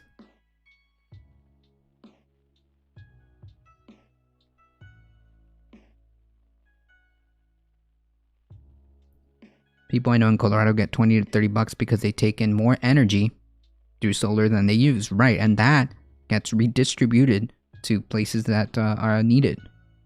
I think that was a huge thing in California too. In fact, it would have led more to fees and competition and less competition for solar rooftop customers. The effort drew national scorn when a political advisor for an industry-affiliated think tank was caught on audio seemingly to acknowledge the deceptive nature of the campaign, calling it a bit of political jiu-jitsu. Nice meme. Newspaper editorial boards lined up against it, and as did labor unions, and singer Jimmy Buffett, and the referendum failed. That's right. I think I actually covered this.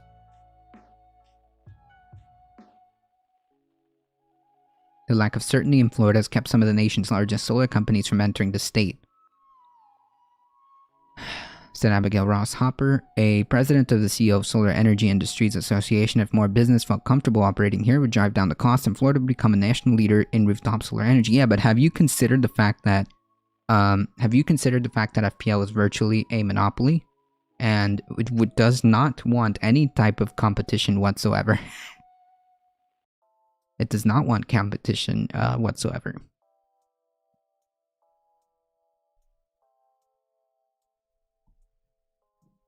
Bradley told the Senate committee that she doesn't anticipate a slowdown in solar construction in Florida if her bill passes. She said that that didn't happen in other states where net metering rates were reconsidered.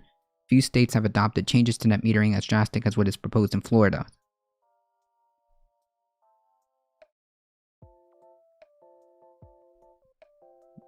Few states have adopted these changes as drastic as what is proposed in Florida. Nevada's, though one tried Nevada, the desert made the state an attractive market for solar companies and a burgeoning industry to lease, sell, and install solar panels on homes was ready to take off. Then state regulators decided in 2015 to cut the net metering rate to a percentage of what was and implemented new fees. Yeah, like if you're going to make this, you gotta give as much room as possible for these renewables, because like at the end of the day, it's coming. Look, the renewable energy technology is now miles ahead of fossil fuels, especially when cost. In cost, it is the cheapest, most effective, efficient energy, and yet we keep doing things so backwards. This is like fighting I don't know, high-tech LED bulbs in favor of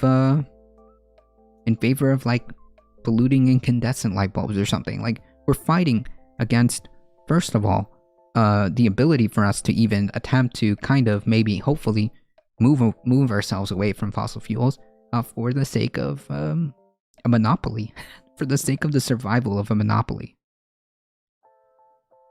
The whole point, but our system is not structured to be like that. One industry, offsetting another industry. Weird how competition is only good for innovation, not to wield against your own bills, right? And like the idea that these like energy companies are even like privatized is starting to is just wild to me. These businesses haven't figured out the world's creating new technology at lower cost and normal people can afford it. So they're wielding policy lobby against these people instead of evolving, right? Because they're not interested in that. They're just interested in keeping whatever, monopoly they have. As long as the money keeps coming in, they don't care. Rather than competing in a free market, they just lobby. Yeah, it's just easier that way, right? Why do I need to innovate when I can just go to my city, state, federal, and just lobby them? Just give them bills already pre-written. Just give them bills already pre-written. And then, out of pure coincidence, of course, have $10,000 appear in their campaign fundraising.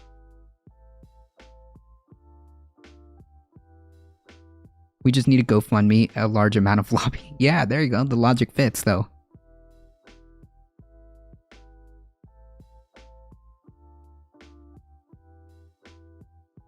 I mean, that's effectively your GoFundMe idea is effectively grassroots movement. That's what it is. Your GoFundMe idea, if taken into the real world, is just grassroots movement.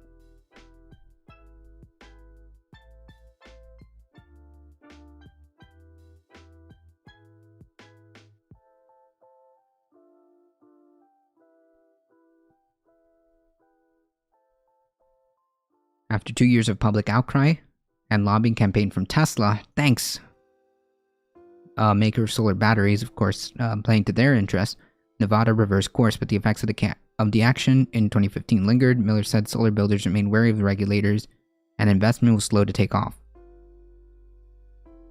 Yeah. So basically, if you are,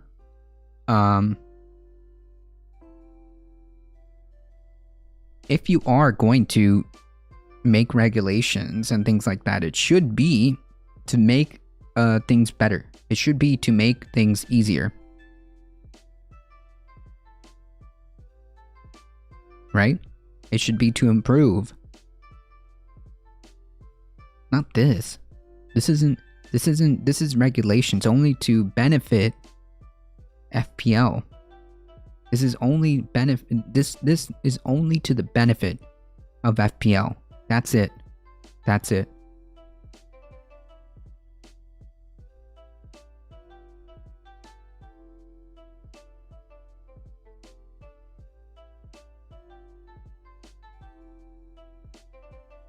And things like this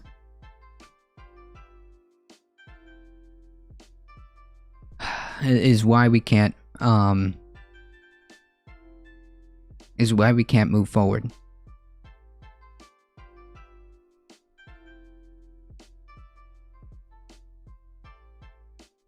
Yes, guns and lobbying for all, true. It's just this double-think mentality. It's just this double-think mentality, and sometimes, yeah, I think we're all a little bit susceptible to it, but in this case, it's just so brazen when it comes to when it comes to these folks, right? Republicans often, both parties often claim that capitalism is good and the innovation, free market breeds innovation and things like that, and all of this is very beautiful and very good and works very good. But simultaneously, they will present bills. Simultaneously, they will take money from said large corporations that are virtually a monopoly. In this state, FPL is virtually a monopoly, and B, then pass laws that would effectively restrict any competition.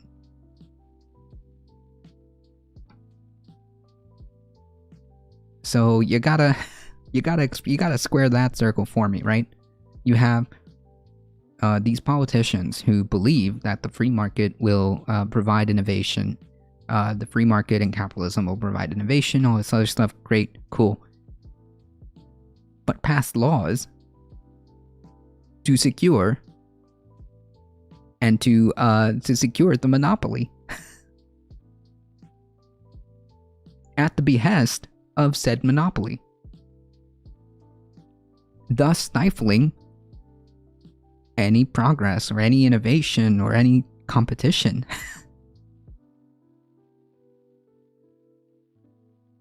Nice meme.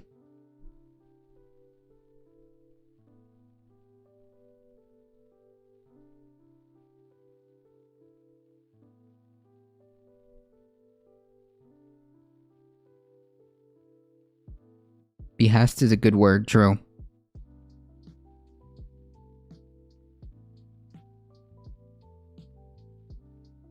Nice meme.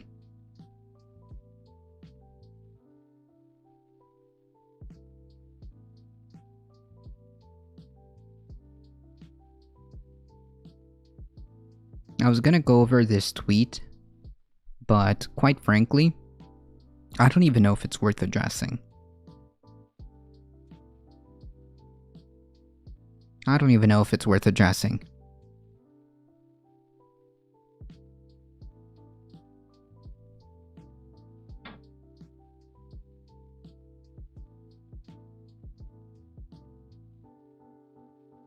I don't know if it's even worth addressing.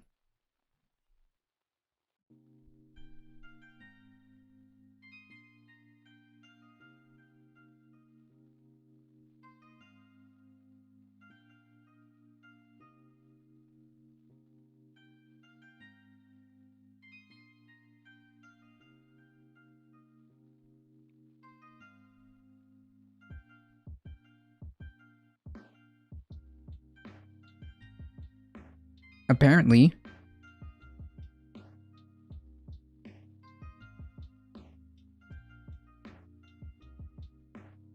hey, Samuel the Kind Dragon, how's it going? Morning, morning, howdy.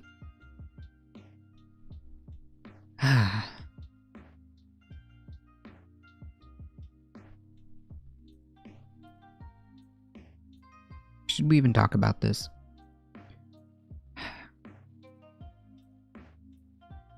So his response, Dr. Jordan P. Peterson. I have a history of fighting for environmental protections. At this time in our history, we all need to be environmental leaders. Governments and businesses around the world are taking wait, I disagree with this.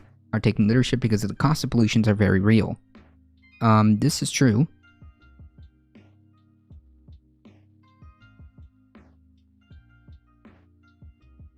This is true. But unfortunately, he is incorrect in the assertion or in the assumption that we have governments and businesses around the world taking leadership. I mean, like, there are some cases where this is true, but overall, in the areas that need to be focused on, we're just not there. We're just not there. It's not happening. It's not happening. In fact, we're going the opposite direction in a lot of these cases. And anyways, so Peterson responds with, "We're not an environmental leader. You're a hypocrite moralist willing to sacrifice the whole productive province to your own apocalyptic doom-ridden delusions." Apparently, the idea of massive heat waves that at this point have caused hundreds of people to die. Apparently, the massive, unprecedented floods that happened last year are just apocalyptic, doom-ridden delusions. Apparently. And this has been a constant theme with Peterson lately. I have unfortunately had the brain rotting experience of scrolling through his timeline, and holy yikes, this dude does not understand the concept of climate change. I think a lot of these conservatives are just completely lost when it comes to climate change. And I think that they have their own self-interest, in my opinion, to just kind of go, la la la la la la la, I don't want to hear it. Heard the other day in a podcast, in a conservative podcast, that they were trying to make fun of the idea. Or lighten the idea of climate refugees, right? or just say that that's like not even a thing.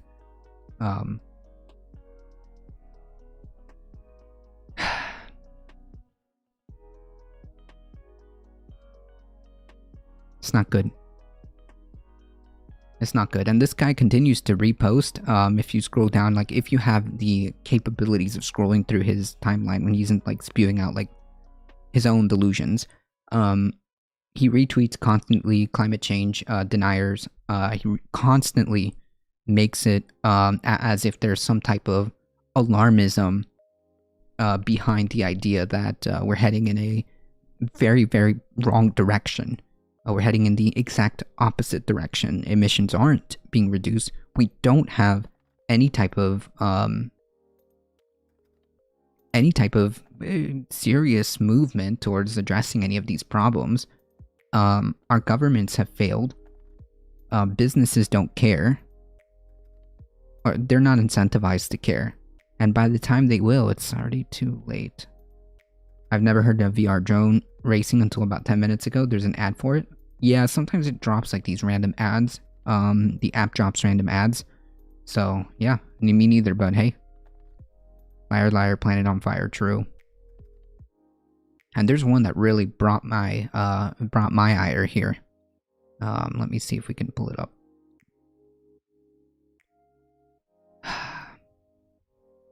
Unfortunately, my Twitter timeline is already messed up. My Twitter timeline is already messed up, so I've accepted that. Environmental, energy, water, land. Wow. How much land do you have? Are you dedicating that to a preserve, How about water? What's your water usage? What's your energy usage? Yeah. Are you using renewables? Yeah. How many cars do you have? How much gas do you use? Yeah. Environmental, E. That score will go down if you don't have a house that has solar panels, if you're a company that engages at all with dirty fuels. So, Well, I mean, step one is to recognize that there is such a thing as dirty fuels. Look up DRL. What is DRL?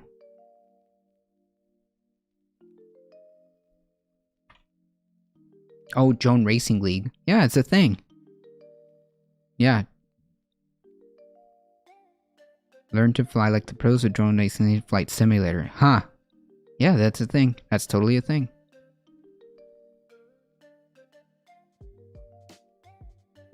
social justice. How woke are you? Have you told your people to be less white?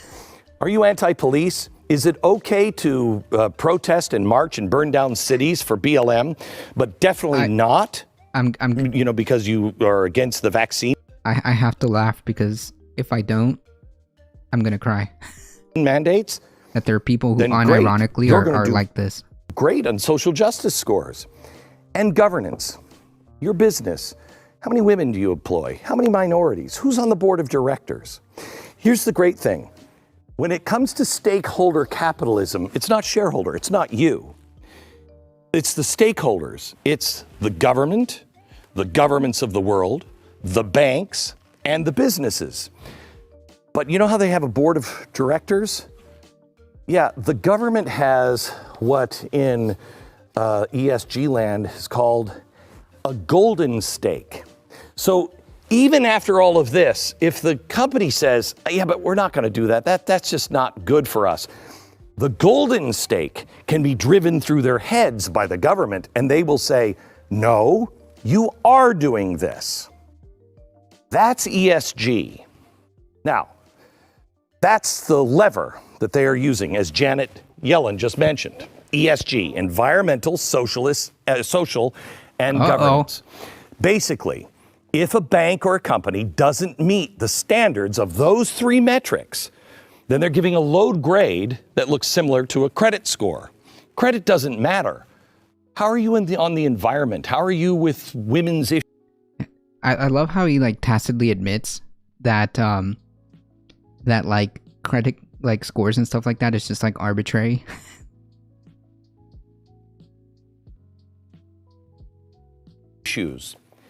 What happens when you get a low or failing credit rating?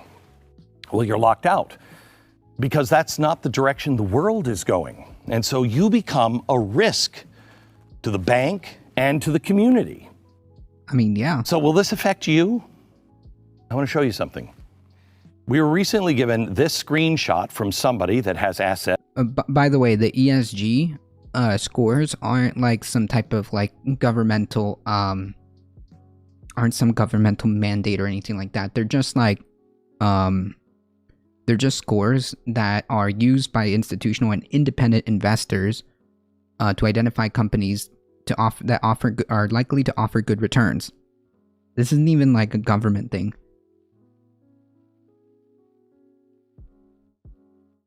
Like, this isn't even a government thing. That's at Merrill Lynch. They now have been assigned an ESG score of 4.7. Now imagine if you got an email from a bank or an insurance company, maybe even your employer, stating that your credit score had dropped to 470.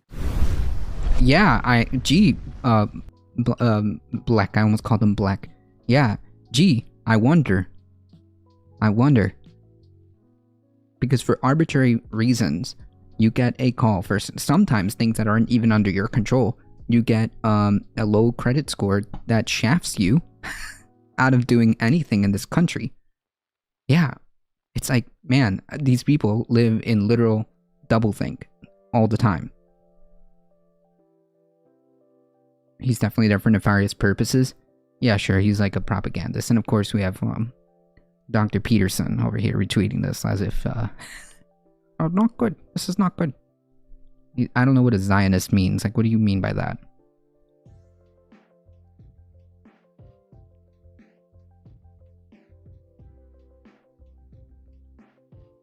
Anyways. Yeah, don't scroll too much on Peterson's Twitter thread if you value brain cells. Look it up. I don't know. You need to tell me.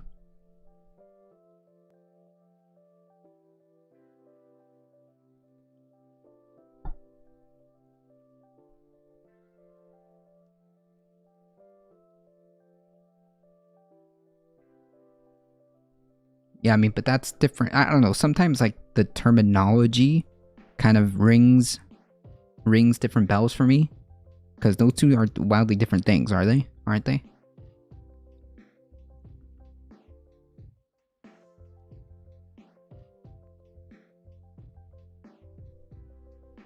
Saying that, like, oh, I don't support the state of Israel's actions because of X, Y, and Z is way different. And, like, for me, I don't know. I could be wrong. But, like, my dog whistle ears go when I hear that. That's why I always ask to clarify.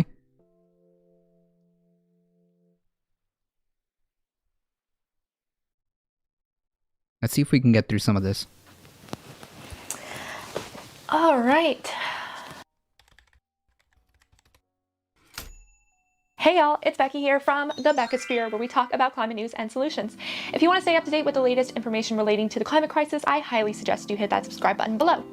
Today, I'm going to break down the movie Don't Look Up from a climate crisis perspective. Don't Look Up is a Netflix original directed by Adam McKay. It has celebrities including Leonardo DiCaprio, Jennifer Lawrence, Meryl Streep, Timothée Chalamet, Jonah Hill, Ariana Grande, and Kid Cudi, because who doesn't want Ariana Grande and Kid Cudi in a movie? And the movie is about two lower-level astronomers from Michigan State named Randall Mindy and Kate Dabowski.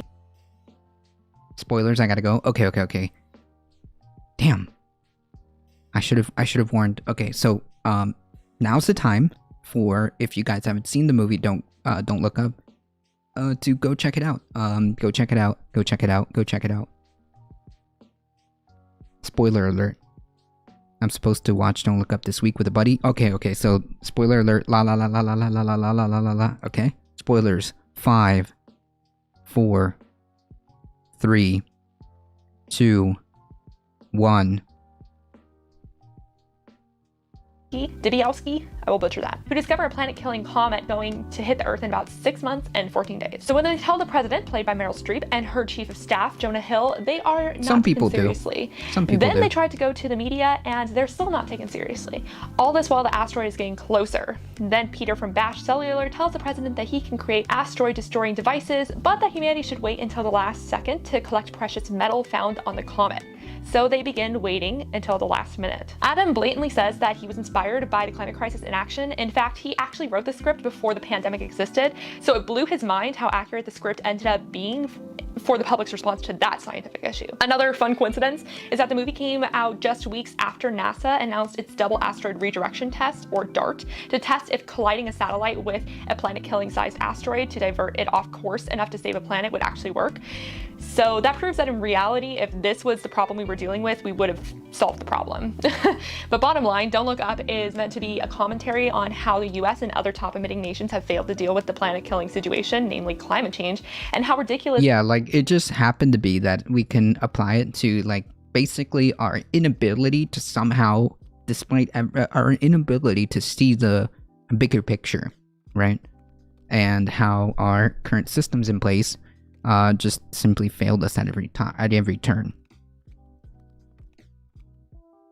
How big was this movie budget? Because, geez, such a famous cast. Yeah, I have no idea. But hey, nice win for David Sirota. In action is. So if you haven't watched it yet, I highly recommend that you do so, because now we are going to dive into my analysis. Spoiler alert, if you are still here by the time I grab a drink, then we're going to dive in.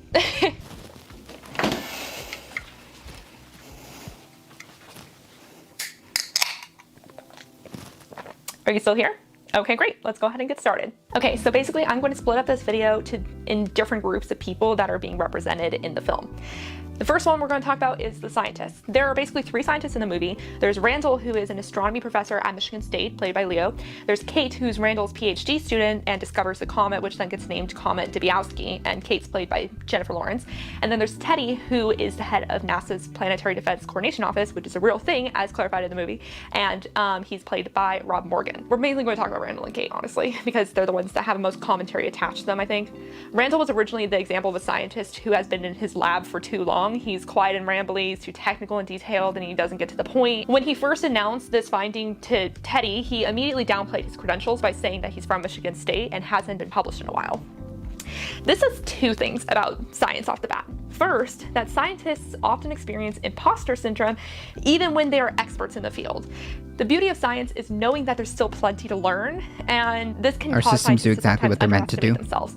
Well. Second, it shows that there's stigmas involved in what school you attend or teach. We have such an affinity towards Ivy League schools that we can underestimate how good the education system is in state schools. And every school leads in some field, so it's ridiculous to dismiss findings coming out of a state school, but Randall's concern about him coming from Michigan State is later validated when in the movie Jonah Hill's character Justin, who's the chief of staff, diminishes Randall and Kate's findings because they're from a state school, saying, well, we'll have our scientists from Cornell and Harvard look at it. Though that was something that Randall and Kate welcomed because they actually value peer review process. The peer review process is what makes science science. It's when different scientists in the profession, peers basically, Paramount sold it to replicate Netflix. the process to see if they end up with the Gotcha. same result. This constant need to check again is why science is constantly evolving and improving. The whole premise of Don't Look Up could be summarized into what happens when something isn't peer reviewed, because Bash Cellular's solution wasn't peer reviewed at all, and shocker, it didn't work. For some reason, the White House insisted on Kate and Randall getting their results peer reviewed by over 100 scientists before they believed in the conclusion, but Peter could spitfire an idea without peer review and it would be believed off the bat. The power of money. More on that later, but let's go into Kate in the beginning of the movie. Kate is kind of the alternative millennial-looking scientist. We love a stoner astronomer. And when she discovers Comet Debowski is going to hit the Earth, she quickly internalizes this information and becomes easily emotional. While I argued that she represents what scientists are thinking throughout the movie, her saying those thoughts out loud quickly puts her in hot water with the government and soon with the media. When the scientists finally get 20 minutes with the president, both Kate and Randall show a lack of science communications experience, but in opposite ways. Randall is quiet, rambly, and starts explaining the science and math on how they found the result, eventually boring President Orlean and the chief of staff. I just feel like this isn't what I do, you know? You're just telling a story. Keep it simple. No math. But it's all math. Kate steps in to provide a blunt summary of the situation, to which the president asks how sure are they? And this was interesting because originally Randall said 100% and she said, well, there's nothing that's 100%. And then he corrects himself to say that is actually 99.73% likelihood. And then President Orlean latches on to that last little 0.3%. And this is very relatable to the climate crisis because even though 99.9% of scientists say that climate change is happening and man-made, people try to utilize that last 0.01% to say that it's not a done deal. Yeah, like, oh, we should have a debate on this. Okay. Scientists generally scare away from using absolute terms because they live in nuance, but when they do, non-scientists dismiss their arguments because they're not absolute. And yet if they do use absolute terms, they're considered hysterical. So it's kind of shows the lose-lose situation that we're in. Now let's talk about As we just demonstrated with Peterson. Well, you know, you're just feeling your overblown delusions. Interactions with the media, specifically the talk show hosts. Randall tries to play it cool even though the hosts keep saying lighten up, but Kate quickly loses it. Instantly, her opinions are dismissed when she does so. It's really hard for scientists to be impartial to an issue that they understand is so dire, and it's a weird conflict around being relatable but not emotional. If you are just stating the facts, you're not engaging, but if you try to yell or cry about the issue, you're crazy. Kate's authority was basically gone by that point. This is especially frustrating because Randall and Kate saw the comet with their own eyes, which they talk more about later. So like it's like being gaslit by the whole show when they're not believed. Climate scientists who have studied the atmosphere in ice cores and looked at growth differences in coral reefs have literally seen climate change. So I'd imagine being undermined would get exhausting really quick. And then there's the part where Kate gets silenced by the government. And this Yep, I've literally talked to somebody firsthand about this. As each channel becomes its own service, I get closer and closer to becoming Blackbeard again. True. Lower the sails. No, wait, raise the sails. Drop the anchor. We're hitting the high seas again. reminds me a lot of when climate scientists began quitting or being fired en masse around 2017. Soon after that administration moved in, the White House climate change webpage was removed, and scientists were no longer allowed to publish reports using phrases like climate change or global warming. When the government dismisses science, science becomes politicized. Right, and which that is something becomes that a we've super seen for danger. decades in the climate crisis, and something we're seeing now in the pandemic, and something that is very clear in the movie. But I'll talk more about that later when we get to the politics section. Meanwhile, Randall became more consumed by the media. He began losing his relationship with his family because he was so obsessed with picking fights on Twitter and going on talk shows.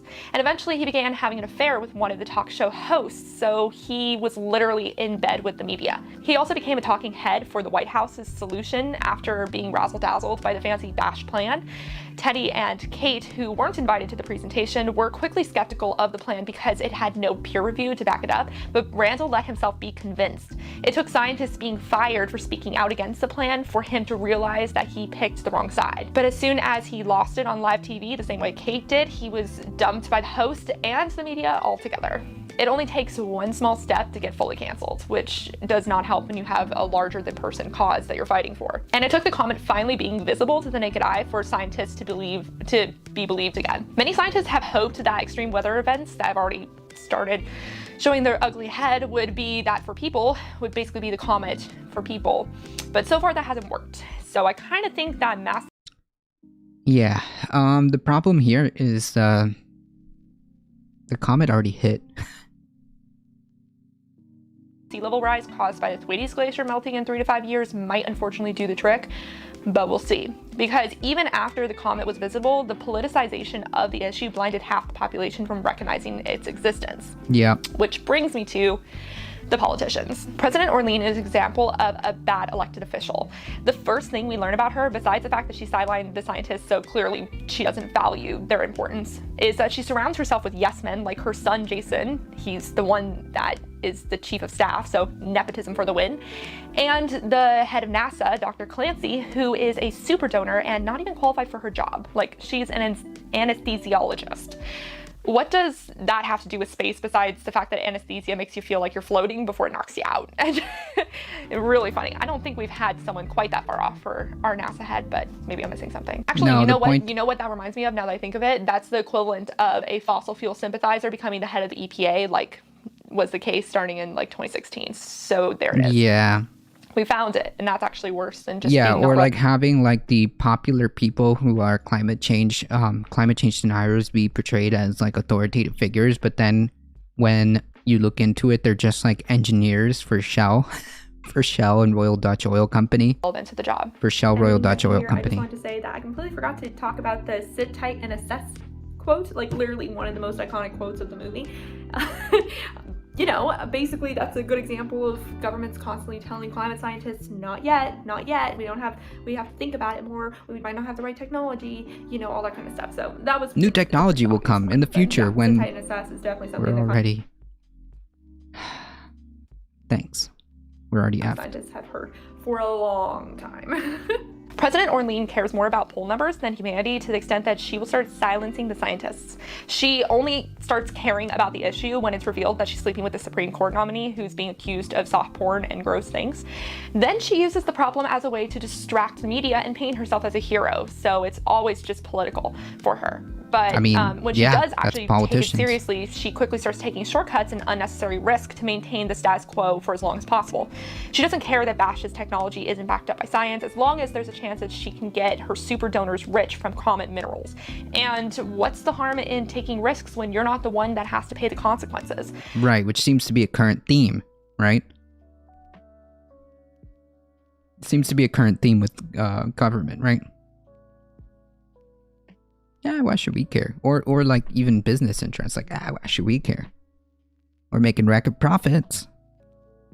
I'm really curious where in the movie Peter and POTUS start planning their getaway. Let me know what you think in the comments below when you think in the timeline of the movie they started planning that. I kind of think they started planning it as soon as Peter first pitched the idea. Her need to focus on poll numbers and super donors' opinions over the health of humanity is holding up a direct mirror to how politicians have sidelined the climate crisis for decades. They use environmental talking points to get elected or re-elected, and then they spend all of their time in office making excuses as to why they can't actually deal with. Yeah, isn't that what I just said earlier? Look, sorry guys, we just can't do these things because our hands are tied. Look, our hands are tied. Sorry, there's just nothing that we can do. Our hands are tied. Sorry guys. The issue head on yet. I don't want to lose the midterms. I have to focus on my nominee fight. All while their super donors, often fossil fuel and petrochemical companies, whisper in their ear. And this is happening on both sides of the aisle. Like now. It's happened for decades and it's still happening. Right now, West Virginia Senator Joe Manchin is blocking the Build Back Better Act because it will hurt his family's coal investments. It doesn't matter that West Virginia might have benefited the most out of any state from the investments in that act. Manchin's not the one going down into the mines and getting black lung from it. He doesn't live next to air pollution, and when climate change gets worse, he has the money to pick up and move or to adjust as needed. And there's so many other examples of people in offices of power right now who are taking this selfish route. I just chose Manchin because he's kind of the thorn in the side of the collective US climate movement right now.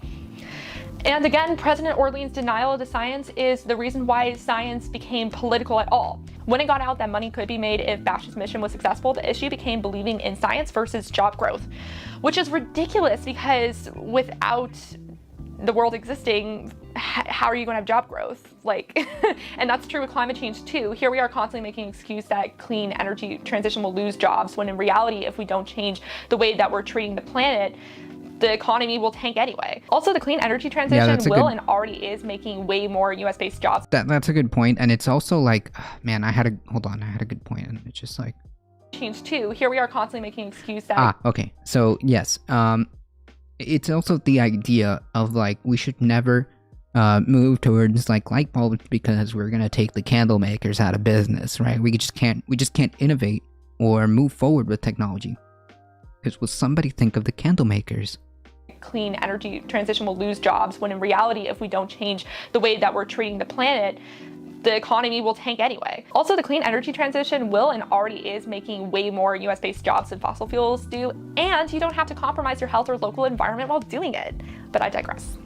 President Orlean played into the debate by creating a whole rally with hats, looks familiar, around the idea of not looking up at a comet that was by that point visible to the naked eye. And all of her followers blindly followed what she said, even as her idiot son basically bashed them for being blue-collar workers. I'm scared to think that this will be what our nation devolves into after sea level rise engulfs Louisiana. And unfortunately, it's already like this. Here's where we have a tiny disagreement on the time frame. We're already at this level. Yeah, right. We can't have solar panels because think of the coal plants. Yeah, think of the natural gas. Guys, have you considered that a monopoly in Florida needs money? How selfish of you guys. Think of the profits that you guys are costing FPL. Selfish. The Florida Keys. And if that happens, we are screwed.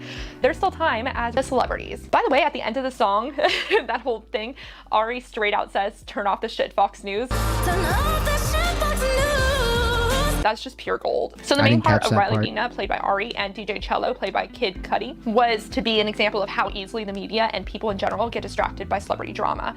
Before Randall and Kate get to the talk show, the hosts bring on Riley to talk about her album release, but really they want to talk about her public breakup with DJ Cello. Next thing you know, the two make up, and Cello asks Riley to marry him on live television, and instantly any chance the scientists had to get the word out went out the window before they even were able to get on screen, because the news cycle was obsessed with engagement and the engagement. Even the not only that, like, it also goes to show just how, like, social media engineers are, like, basically what is equivalent to, like, our attention span. Just like the cycle just moves so quickly, and anything that requires so much attention and time just gets out the window. Mental laborers already think that they're better than physical laborers. True. Scientists themselves were invested in that drama. Later in the movie, when the Just Look Up campaign hosts one final concert to encourage other leaders to send their own rockets into space, the audience still doesn't care about what the scientists have to say. They only are there for Riley and Chell's performance. And I think that has something really interesting to be said about celebrity activism. In my opinion, there's nothing inherently wrong with celebrities wanting to draw attention to important issues, and many stars like Leonardo DiCaprio, Mark Ruffalo, Emilio Cabello, and Shawn Mendes, rest in peace that relationship, Coldplay and Jack Johnson, those are just some of the ones that came to my mind, have spoken out about the climate crisis, and I'm sure that that has increased the number of people who care about the issue. The problem is when their presence distracts from the actual issue and also outshines the voices of experts and activists who are at the front lines of the issue. True. So we're gonna stop here because I gotta get going. But true, actually. Good thing they didn't have Travis Scott. Alright, folks, unfortunately that is all the time I have today.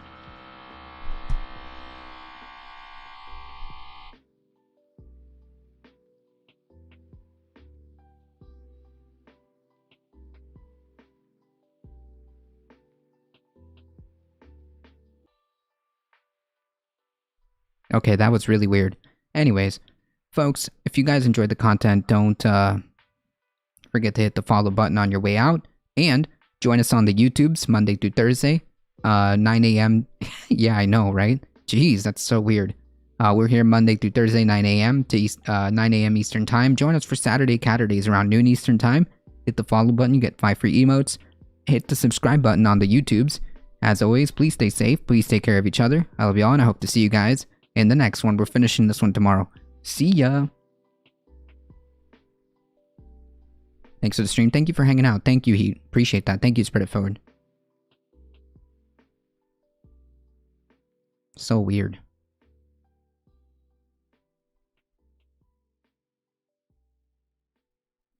Yeah. Alright, folks. Hang tight. We're heading out in 5, 4, 3, 2, 1. Here we go.